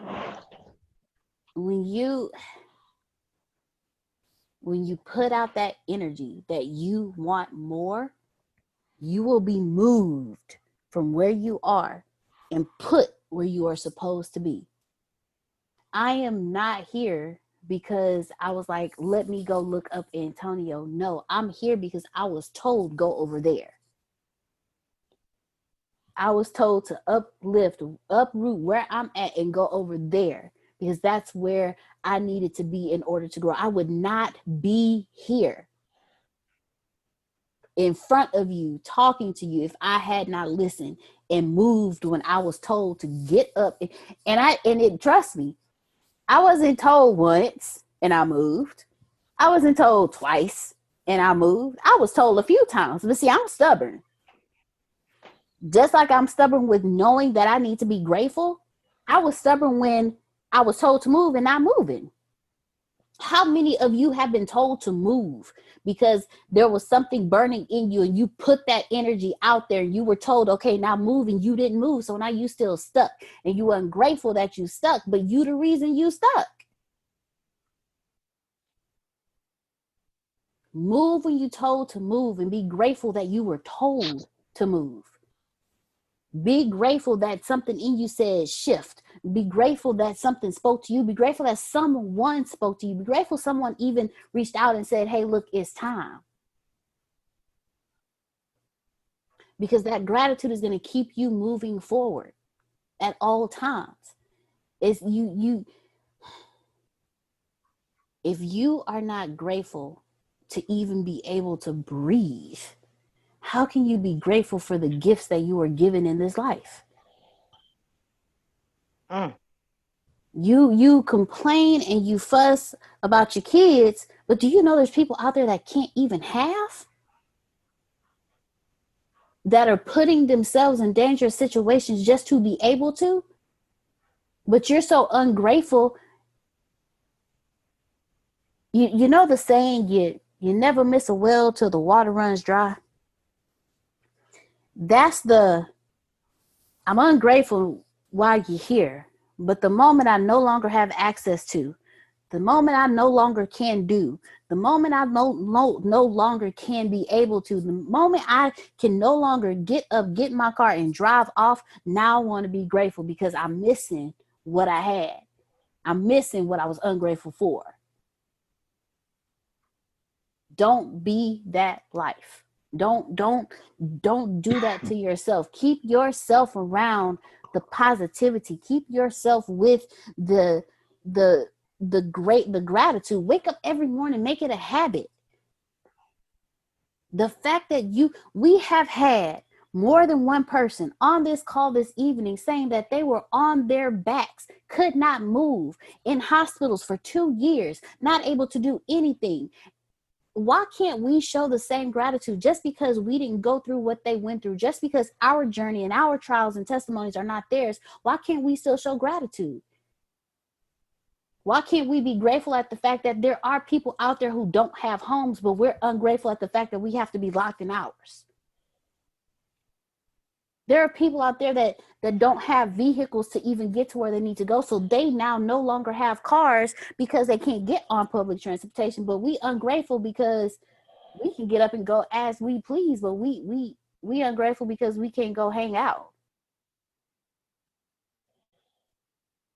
Instead of being ungrateful at the fact that you're stuck in your house, stuck, like somebody said earlier, instead of being ungrateful at the fact that you're stuck in your house with your family, how about you be grateful that your family is still there to even be around? Gratitude shifts an environment. Gratitude shifts a life. Gratitude shifts a journey. It shifts everything when you're just grateful for. Just be grateful and enjoy life even more. Now earlier we had Law, then we had Law, James, Miss Adrian, and Miss Carol. So Law, the floor is yours. And then after Law, James after James, Miss Adrian after Miss Adrian, Miss Carol. Well, I don't know if I want to go anymore. I mean, after Reginald, now you. I mean, this powerful statements are just going in. And I just had my little joke I wanted to say. But I'll say it anyway. Ladies and gentlemen, I had to get the pause on. Ladies and gentlemen, gratitude is being thankful for the walnuts on top. Now, why did I say that? Why the walnuts on top? Well, tonight I made this awesome soup. Let me tell you, it was a veggie soup. I mean, the broth was made from scratch. My mama taught me well how to make a soup from scratch. It was so good. Before you can even get the key in the door, you smelt that soup. She came up the stairs. She said, boy, I know you did a good job with that soup because I smelled it right outside the door. I know. I can't wait to have it. And I said, thank you, ma'am. Thank you. But since I was cooking soup, I said, you know what? Let me make some brownies to go with it. I've been wanting these brownies with walnuts for over 40 days. For Lent, I gave up sugar. I gave up alcohol. I gave up everything. I wanted these brownies. I wanted them so bad with walnuts on top. So we all had our soup. The soup was very tasty. We enjoyed it. Our bellies is warm. It is sticking to the side. We're feeling good. Now it's time to have dessert. Slice up that brownie. Gosh, that brownie was terrible. Let me tell you, it was one of the worst things I have ever made in my life. That brownie was just horrible. It looked like gelatin on the bottom. I never had a brownie that looked like gelatin on the bottom. Who does that? It is the worst thing I have ever made. And everyone knows in this house, I can bake my tail off, but not tonight. Ladies and gentlemen, you got to be grateful for the walnuts on top. That was the best part about the brownie. You scoop off the rest, you just eat the walnuts on top. Ladies and gentlemen, that's what I did. A whole pound of brownies. And all I ate was the walnuts on top, the best walnuts I ever had. I just scraped it off, put a little bit of vegan ice cream chocolate syrup on it. It was the best brownie I ever had. All right, thank you. I'm over. Be grateful for the walnuts on top. Thank you, Law. Thank you very much. Thank you very much. So after being grateful for the walnuts on top, we are now going to pass it over to Mr. James Earl Jackson. The floor is now yours. Law, oh my goodness, bro. Oh my goodness, that was amazing. Like, that just woke me up. I got a lot to say. I had to write these things down as we went so I don't lose them. I want to go all the way back to where Reverend Reginald Paul was speaking about this ungratefulness, that when you're ungrateful, you're so ungrateful that you become grateful. I can relate to that a lot. I can definitely relate to your journey through the system. I was so ungrateful, which got me there. But when I got there, I became grateful by learning how to sit down and sit still. And I heard someone later say, when you, the lady that got you fired up, she said this: when you are alone, that is when you get to talk to God. When I was in that system that I was ungrateful for, I became grateful when I realized this was time for me and God to talk. And one thing I want to leave you with, Reginald, is you going through that process, see it this way. Yeah, I'm going to speak my language. Yeah, that system sucked. But you know the system now. And that's the end of that. You had to go learn the system. Not by choice, but you had to learn the system. Not by your will, but because God needed you to know how that works. Now, going further down the list, first, I want to mention this. I did not intentionally raise my hand, but because you called it out before I corrected it, I thought I might as well take the opportunity to speak because the Holy Spirit wants me to say what I have to say. you guys are beating me up this whole class. I know there's a handful of us on this call tonight. I also felt like everybody was talking to me directly until like I'm sitting here getting eat up alive because I wasn't saying anything. So now I have to speak. I'm gonna go ahead and start with this confession part. I wrote it in different sections. So I'm gonna admit, like, in my state now, I'm not fully ungrateful. I am ungrateful consciously, yet I'm grateful subconsciously. There's things that I am dealing with now that I'm going through, that I'm surrounded by certain circumstances. I'm ungrateful for it because I'm not being a blessing in it. Now that made me realize I am grateful subconsciously because I'm gonna be specific on these things. I'm ungrateful because I do not have my own place.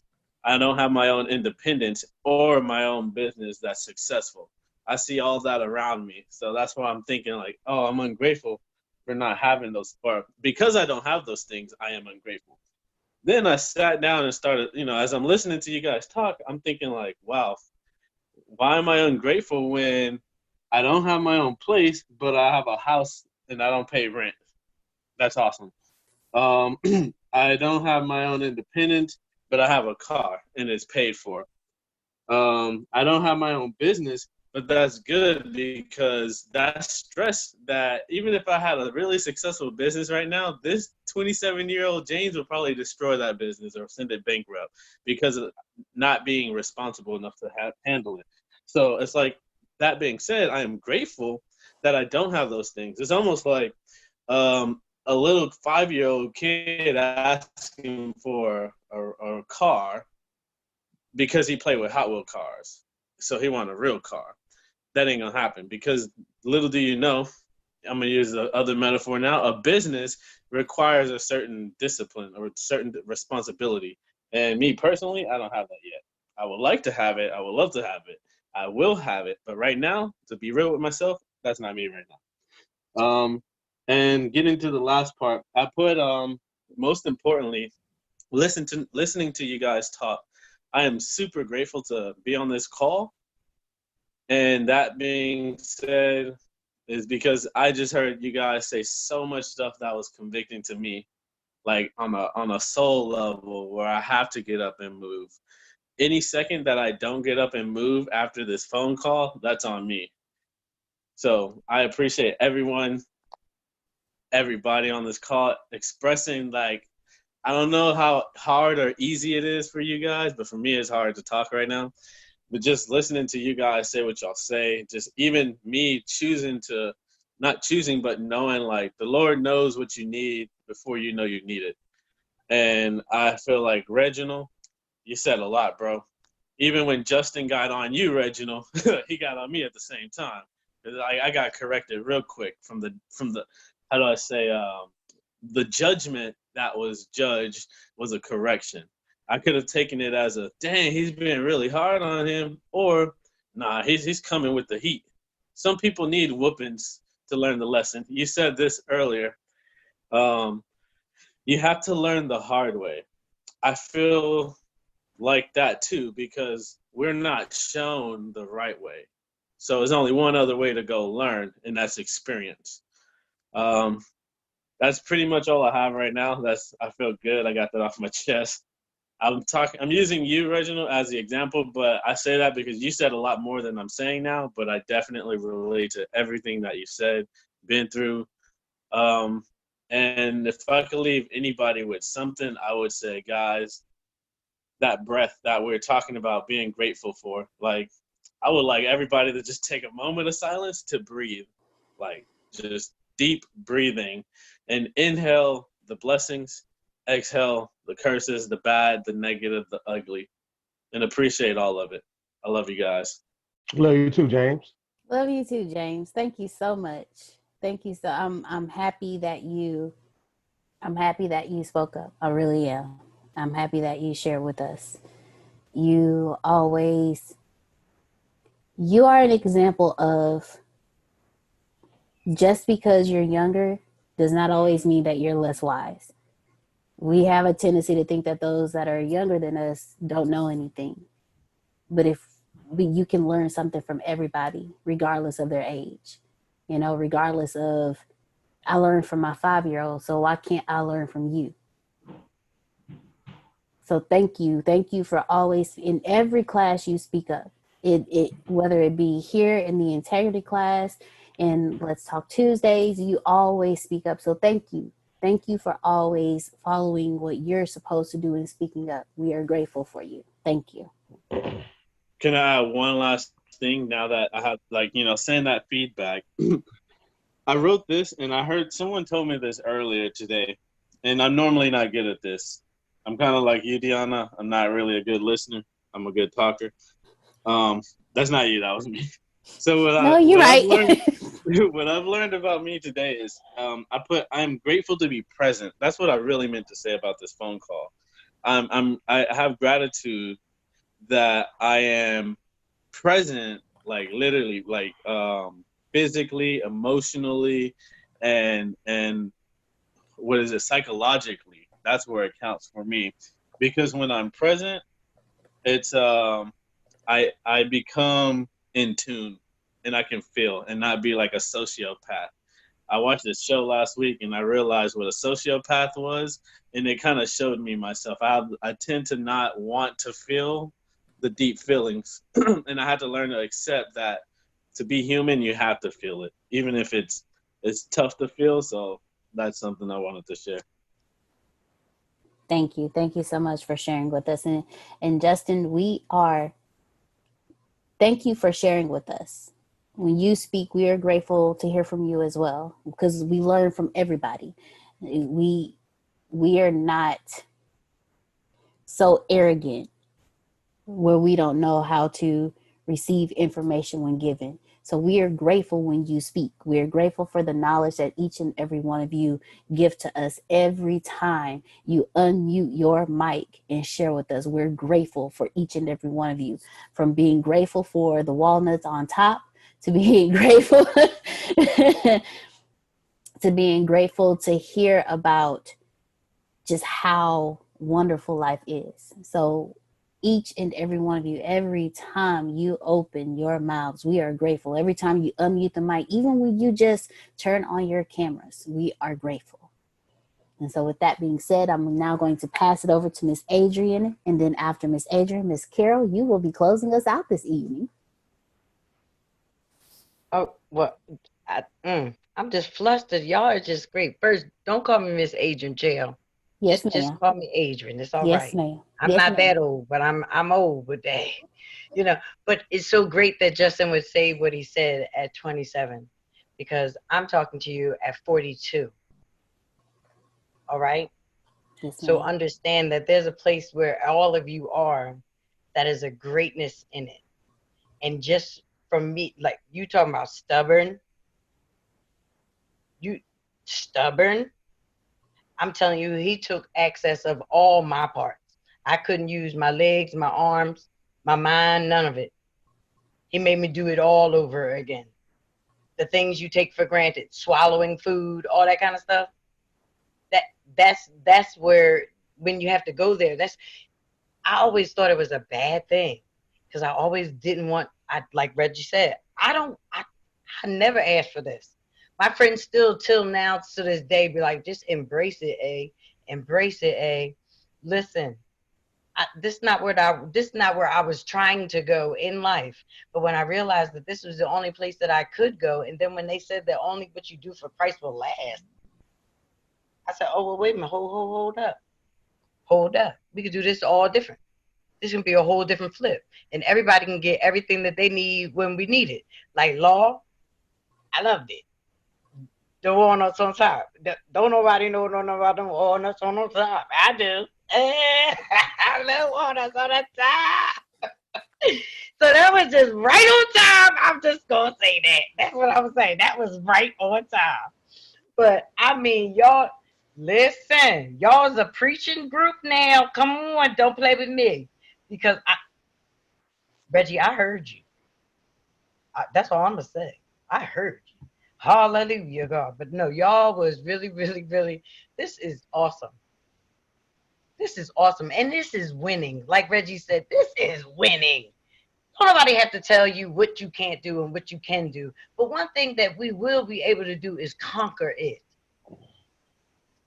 We're already winning. You gotta, man, you gotta understand it. But y'all just said so much, like people that are in their homes right now. There's moms that are upset because they don't know how to do the math, but they never take it as it's an opportunity for you and child to learn something together. You know what I mean? It brings it all the way back to the way that it was supposed to be, learning in the house. I know you can't do it because you didn't get to learn in your house, but now we got to go back to where we messed up and fix it because we can't keep doing it the wrong way. It's not going to work that way. But y'all talking about an experience. I have said that this entire, what the world is going through right now, you're not supposed to take it all on your own. But when I tell you that I lived a life like this 10 years ago, 15 years ago, like y'all have your mouths open right now. This was fun for us. This is what we did. This is what life was like. It was great. So now in 2020, it's not great because now it's here. We used to hide and do the things that we were doing. Now they're doing it out and about. It's just okay. So yeah, you talk about turning the other way, and God said go one way and you go another. It's like a Jonah experience for me. This whole entire, like, since I want to say for the last 4 years, I have almost been like in an apologetic spot because I was too far in the game. Sometimes you know. And the sad part about it is, the blessing of it is, I didn't even have to start out in the game. I made the choice to go to the game. So my life is a little bit different. But that story, and I just refuse to tell it. I refuse to tell it. Because as far as I'm concerned, like and still I'm scared to tell it. Just like Reggie said, everything you said that I've influenced you to say, you said everything that I needed to hear because you said everything about me. Like, that's crazy. Real. And I'm running from it because I swear I don't want to tell this story, y'all. I don't want to tell this story. I'm scared. And I'm scared because I'm not with people. You know what I mean? I'm not there with the mindset of, you know, okay, you know how they say, I heard somebody say something about soil and the hardened soil. Well, you know, if you were in the garden and you were breaking up soil, the instrument that you would use, it's called a hoe, right? So in life, when I started out as a hoe, I was so embarrassed by the fact that I have fell for the dumbness of being the hoe that I never really realized that I got to embrace my entire life and look at all of the hardened seed that's out here right now. And the soil needs to be broken. Who else better? You understand? I never even listen. When I tell you I didn't want to, thank you for the applause, Law, because I need your help. You know what I mean? Because we're going to have to tell a joke or two. Swear. Because it's real, but it's real. This is real right now. This is energy on this phone. How long? Now, see, I'm from the East Coast, so it's about 11 o'clock. Do y'all talk all night? Because I talk to you all night.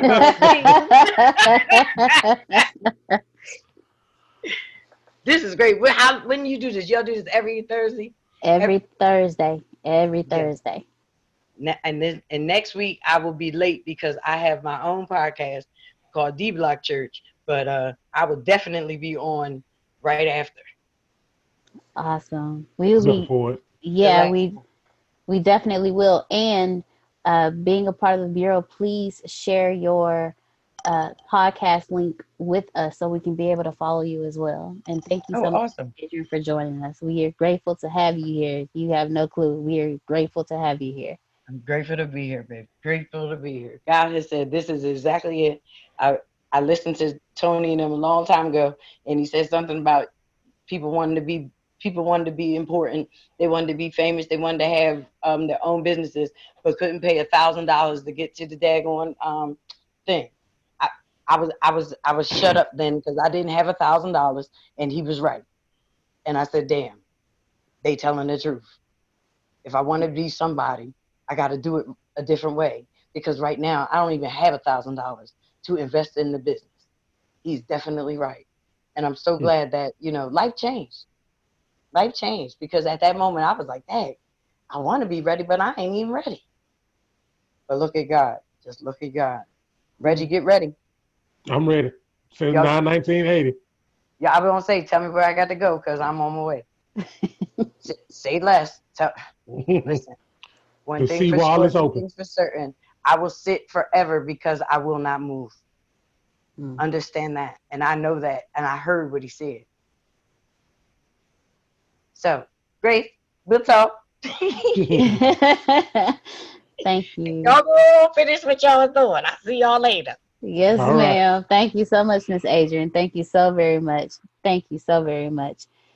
Now, Miss Carol, you have the floor this evening. And after Miss Carol, ladies and gentlemen, we are going to close it out. So, Miss Carol, the floor is yours. You would think that I would have not one word to say after everything that's been said, right? Reggie, thank you so much. Thank you. One of the things you said was about at the age you are, no matter what age you are, that you got to be blessed because there's an older you that's out there. There's an older you because time is not real. Everything is right now. Your decisions are right now. You're living. All of us are right here together. Right now, nothing else exists, right? And I was thinking to myself, everybody that's on this phone call has gifts. They may not know all those gifts. They may know some of them and are afraid to show them because somebody told them, be quiet, sit quiet, don't say much. Don't show who you are. Who do you think you are doing that, right? But God gave us these gifts. And he told us, bring those gifts to people. And yet we over here getting scared of showing these gifts that are not even ours. They were gifted to us. So they were gifted to us so that we can gift others. And I just kind of got that. I'm a coach. And I coach people and I bring the best out of them that I possibly can. And I mean it from the heart. But when you said what you said, one of the things that I do in my coaching is I bring everybody to a point where they're going to meet their future selves because they're stuck someplace in their mind, someplace in their heart, someplace in their memories, right? Because it's all stories we're telling ourselves, right? Even if it happened before, it's a story because the only thing that exists is now. So we keep telling ourselves these stories over and over. I don't even know why, maybe pity pot, whatever. You can't get out of it. But I would love if we had 10 minutes to bring us to our future selves. Is that possible, Deanna? Go ahead. And for those of you who are able to stay with us, please stay with us. If you have to hang up, we do understand. But thank you so much. But go ahead, Miss Carol. Okay. So what I'd like everybody to do is just close their eyes. Just close your eyes and relax and take in 3 really deep breaths. You're going to count to 4, take in a breath and just hold it to the count of 4. And then just blow it out. And just let out any anxiety, anything that you're feeling. And just pull it back in, breathe in, hold it for 4.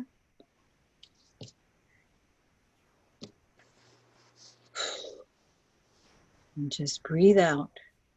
I'm going to do one more. I'm going to breathe in,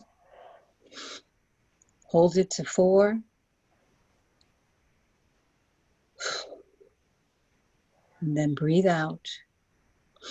And I want to take you guys on a journey. And I'm going to take you to meet your future selves. And wherever you're at, whatever situation you're in, wherever you're sitting right now or standing, wherever you hear this, we're going to go down a golden road right from where you are. There's a golden road that's just 2 feet away from you. I'm going to take a path down that golden road, and I want you to see the gold on the road. It's just gold, gold everywhere. And it's that path that takes us on that journey to our future selves.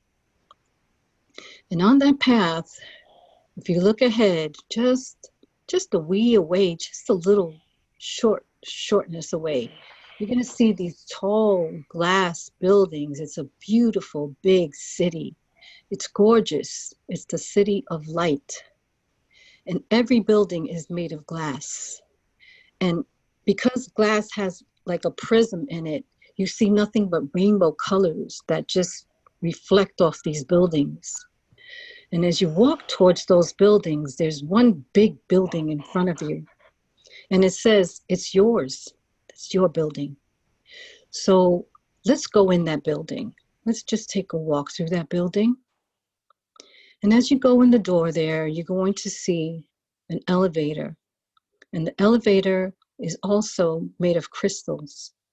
So everything that's on that elevator door is some sort of crystal, and it's healing. So it's bouncing that energy off, and it's all over you, and you can feel the light just covering you, surrounding your body. And it makes you feel really, really safe. And as the elevator door opens and you enter, elevator door closes, and we're going down. Down. We're on the 10th floor going down to the 9th, then to the 8th floor. And these are all levels of our lives. Then to the 7th floor, and then to the 6th floor, and then the 5th. Then we're going to the 4th, the 3rd, the 2nd, and the 1st. And here, as the doors open, this is the doorway into your heart.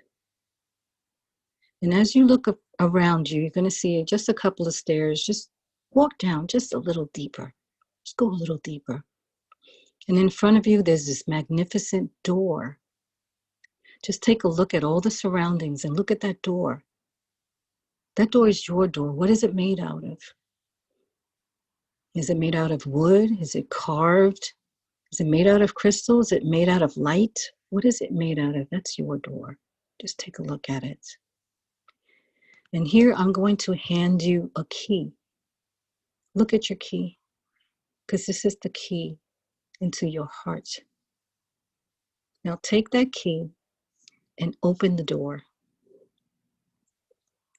As you open that door, just look around you, because this is your sacred place. This is a place you can come to and meet your future self.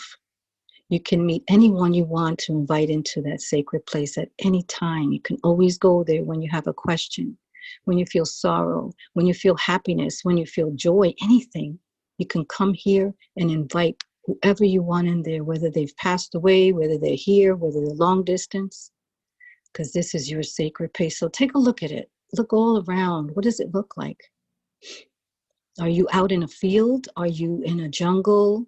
Are you in a home? Just look around. What's around you? Because this is all yours.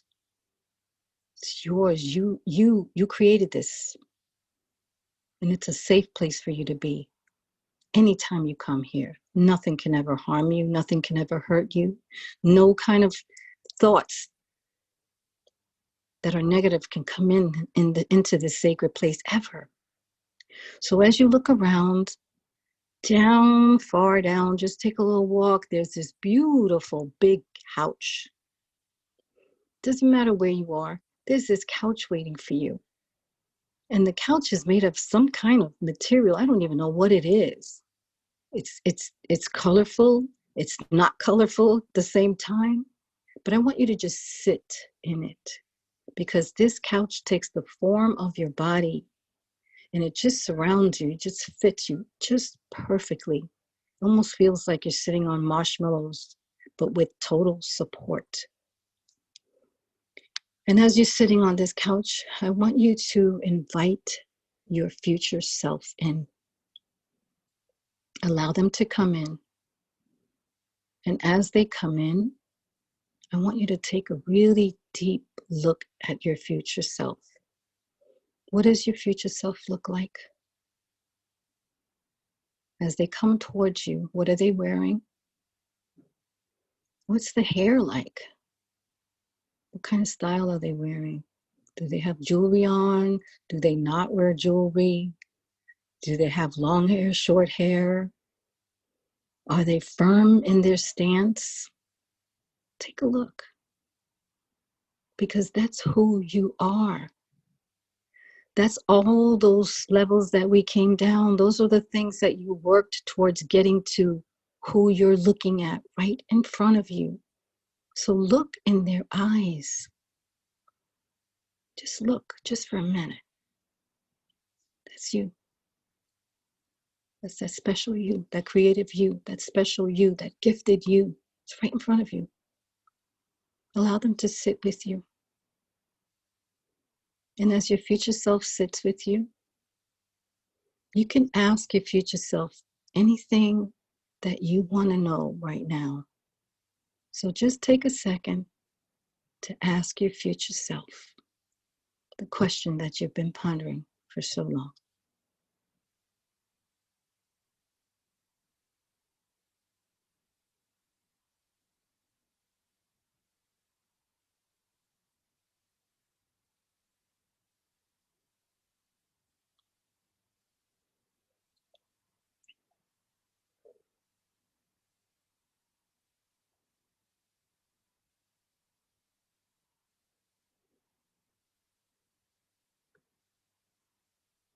And as your future self answers that question, reach your hand out because your future self has a gift to give you. Look at that gift. Just look at it. Now I want you to take that gift and put it in your heart pocket. And remember it, because that gift is going to have significant meaning if it doesn't now, one day. And just look at your future self and thank your future self for coming to visit with you. And know that you can come back there and visit with your future self or anybody else anytime you want. And say goodbye for now.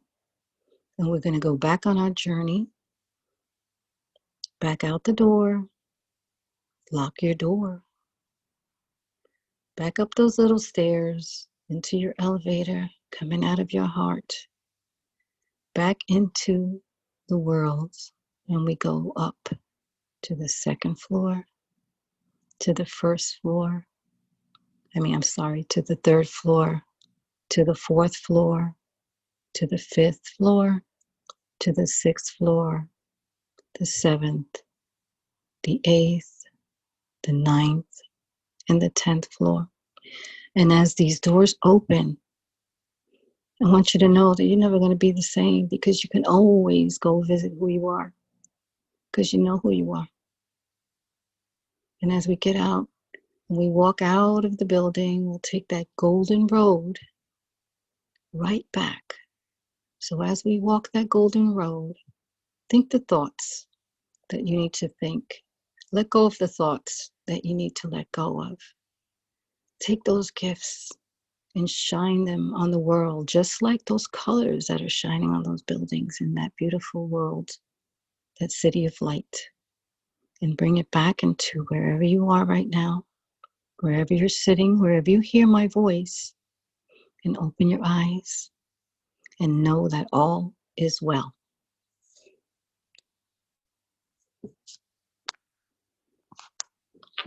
Thank you, guys. Thank you. Thank you You're very welcome. much, Ms. Carol. You're welcome. Thank you all so much for joining us for this week's Integrity Leadership class. We're definitely looking forward to seeing you for Reverend Reginald Paul. Tomorrow is Passport to Manhood, correct? Passport to Manhood, New Harvest Bible Study. So we will see you all tomorrow for Passport to Manhood. New Harvest Bible Study, and we're looking forward to seeing each and every one of you next week as well. Thank you all so much. You can plant better. You can dominate. Thank you so much, Miss Carol. Thank you. Bye-bye, guys. Good night. night. Good night. Our next guest is the CEO of a Facebook competitor. It is called MeWe. It is a next-gen social platform with a focus on privacy. The company has surpassed 5.5 million members. CEO Mark Weinstein with us now in a Fox Business exclusive. Welcome to the program, Mark. Glad to have you with us. So why the focus on privacy or taking advantage of Facebook's public stumbles? Well, Deirdre, I'm one of the guys who invented social networks, and social networks were never invented to be what we call now surveillance capitalism, which is what Facebook is. Their members are not customers to serve. They're data to sell and data to target. So it really, MeWe is a fully fledged social network with all the features people love. The privacy is our Privacy Bill of Rights. We don't sell your data. We don't target you. We don't mess up your news feeds. We have a freemium business model, so everything you love is free, and you can, traditional capitalism, great capitalism. You can spend money on in-app purchases, or you can just enjoy the free service. There's nothing, you can't be targeted for your vote or your opinion. It's social media the way it was meant to be. So then, Mark, honestly, how do you make money? Because we all know when we use Facebook, it's free for the user, but we know because we are not paying that we become the product. So that Facebook is gathering data on us, and I think some people even say Facebook isn't a social company, it's a data company. But then how do you make money? Are people paying your company for subscriptions? No, it's very important. MeWe is free forever. But now we know that the freemium model works, and we're doing great with revenue. We have 2,800 free emojis, but we've got great custom emojis, custom stickers. So live people voice pay and live you video for those? is a pay option. Right, and live voice, live video, secret encrypted chat. MeWe pages are $1.99 a month, but you reach 100% of your followers all the time. So for $24 a month, you don't have to boost anything. So if you have 500,000 followers or 5,000 followers or 10 million followers, you reach everybody. At Facebook, you reach 5%. And you got to pay to boost, and then their algorithm messes the whole thing up anyhow. So MeWe is really true, pure social media. It's social networking done right, and people love it. We're growing organically with no ads, and we're not even marketing MeWe, and we're growing by tens of thousands of people every day. So, Mark, we have some stats about your company. As you're speaking, 5.5 million users right now, which is impressive. But how are you going to keep growing that? Because one telephone is not so fun. 2 telephones work. Basically, you need more people to sign up. Well, people are signing up, Deirdre, every day. And here's the beautiful thing about MeWe. So we also have some major deals that are not announced with some huge influencers worldwide. But even without them, we grew 405% last year. We're targeting, we actually target we'll have over 30 million members by the end of this year, over 150 million by the end of next year. We're growing twice as fast already this year. And people also move in groups. This is really, we have never seen something like this. So constituencies move to people. So many people are censored or blocked or violated on Facebook, and they all move to MeWe. So the growth is fantastic. Quick question, Mark. You say Facebook, as an aside, should not be broken up. Why is that? Listen, we compete with Facebook great. Snap competes with Facebook. Twitter competes with Facebook. Breaking up Facebook doesn't solve the problem that they are a surveillance company transacting data. By the way, also transacting data from non-members. They track all of us. Remember, the Cambridge Analytica CEO said they had data on 230 million every adult in America. Now, Facebook's new rules that you talked about today, that's a bunch of BS. Facebook has had rules the whole time. They break their rules all the time. That's the problem. Rules at Facebook mean nothing. Mark, we thank you very much for the time. Thanks for joining us. Congratulations on the growth. Thank you, Deirdre. I'm not sure if you already know this, but you're already absolutely perfect. You're already absolutely great, and you're already living in massive abundance. The most important things that you have is not what you have, it's not what you do, it's what you know. Because the people who do know what you need to know to lead the middle class, they're in the top 1%, and they control 96% of the world's income. 97% of this world is trading time for money, and that is not the way to become rich, it's not the way to become wealthy, and it is absolutely not the way to leave the middle class. There are 7.8 billion people in the world right now, and they all want to learn how to make money and how to leave the middle class. But the way to become a master at anything is to learn all the rules and then bend them to your favor. Right now in this world, there are 2,057 billionaires. Right now. So if you think becoming a billionaire is impossible, that's 2,057 people that have already proved that impossibility incorrect. And if you think that's crazy, there are 46.8 million millionaires in the world, worldwide right now. Now think about that. 46.8 million millionaires, and that number grows 1,730 millionaires every single day. Money is everywhere. You don't need to max out your credit cards. You don't need to borrow from granddad and grandma. Just look behind me. Look at all the wealth sitting behind me in this junkyard. It's insane how much money is everywhere, and you don't need to go out there and beg, borrow, and steal to get it. You just need to know the rules of making money and how to leave the middle class. Essentially, all you need to know is the algorithm of making money, the rules of making money. All you need to know is what to do and how to do it, and you can leave the middle class. Any industry, yoga, golf, underwater basket weaving, clipping fingernails, it doesn't matter.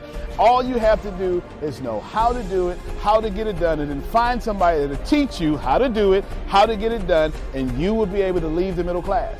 If you're not getting my point, it's real simple. Whatever you have up here, as long as you understand the rules of leaving the middle class, as long as you understand how to get money, you can take what's up here and get wealthy from what you already have. Right now, the very thing you know up here is already being searched 1,000 times a second on Google. Someone right now, actually 1,730 people right now are going to become a millionaire from the stuff that you have in your head. Why can't this be you?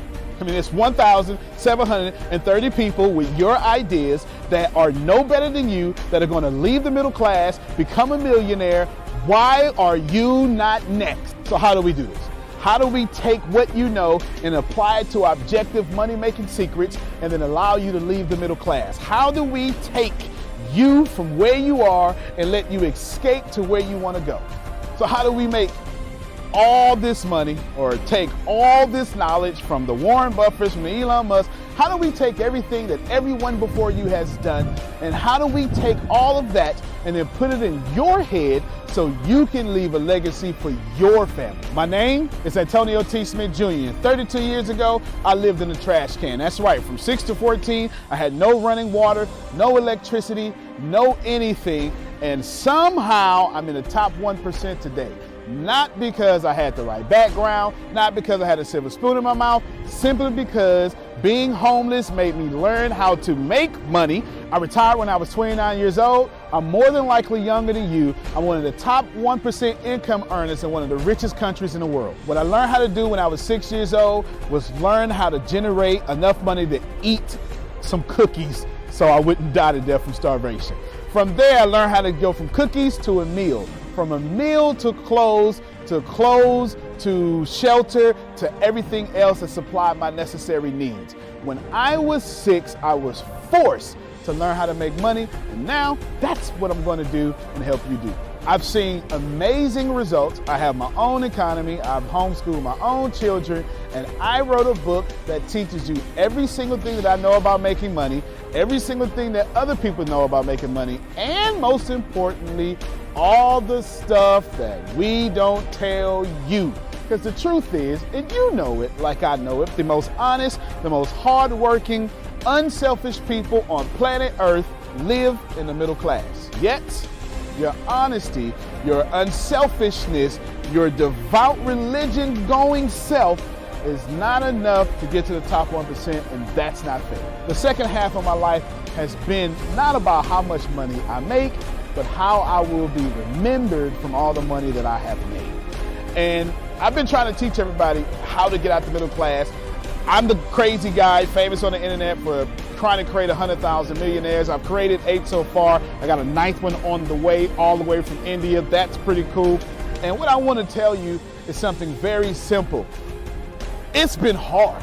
It's been absolutely hard to help people leave the middle class, not because of the people, because the system would rather keep you being someone else's money instead of you having your own economy and having the money come find and flow to you. It was frustrating because I knew that anybody can make money. And if you knew what I knew, you would change your life. Over the last few years, I've built a large following of over 500,000 people every month that pay me for me to give them advice. Well, that's been exciting for me. And the cool thing is I've created thousands of six-figure earners. I've created millionaires. I've created people who can live their dreams and hold on to their legacies. And now my eyes are on you to create you to what you need to be great. I have been teaching my principles and these principles to hundreds of thousands of people around the world, every country, all continents, and anyone who has taken them seriously, written them down, and applied them have a 100% success rate of leaving the middle class. I've taught these secrets to my following, my inner network, and I've watched them go from 4 figures to 5 figures, 5 figures to 6 figures, 7 figures, all the way to 8. Everything that I've ever learned from millionaire mentors, billionaire mentors, and everything I learned from being homeless, and everything that got me into the top 1%, I have placed inside of a book. To date, it is the longest book that I've ever written, the most best book that I've ever written, and that book is called The Richest Man and the Trash Can, and I'm offering it to you today for free. This book is going to show you how to become wealthy into the top 1% and leave the middle class. This book is going to give you a step-by-step plan if you're 30 years old, all the way to 70 years old, how to get into the top 1%. If you're a teenager, how to get to the top 1%. If you're a millennial, how to get to the top 1%. It's going to teach you how to make 6 figures immediately, teach you how to get to $1 million immediately, and all that good stuff. Plus, I'm going to give you the 36 objective laws of leaving the middle class. Plus, I'm going to give you every last one of my secrets that have made me rich. You have to understand that leaving the middle class is the most important fight that you're going to have in your life. To be honest with you, and you can kind of relate to this, it almost takes $450,000 a year just to be broke in America. And that's just in America. If you don't leave the middle class, which is actually an illusion, then you are going to have a really hard time. Think about it for a second. Most of you going to be watching this are going to be baby boomers, and you've been sold a bad check. They lied to you. Your retirement was not enough for you to live comfortable, and I'm going to give you this book for free so you can figure out how to triple your retirement and then quadruple your retirement, and then as Grant Cardone would say, 10x your retirement so you can live the life that's worthy of you. I want you to remember that leaving the middle class is the most important battle that you could ever face in your entire life, especially for your family. So consider this video, this book, your friendly tap on the shoulder. I want to send you a free copy of this book because I believe that abundance is your birthright. I believe that abundance is freedom, and I believe that this book is right for you. In fact, I believe in that so much that I will send you the book for free. All you have to do is cover the cost of shipping. I'll eat the cost. I'll take the loss. And all you have to do is get the book and dominate your reality right now and apply the principles so you can be the best person for your life that is yours. Fill out the form sitting right there to the right. Go ahead, dominate your reality. I can't wait to send you my book. I can't wait to meet you. I can't wait to have you as someone that's been on the journey with me. Antonio T. Smith Jr., you can plan better. You can dominate.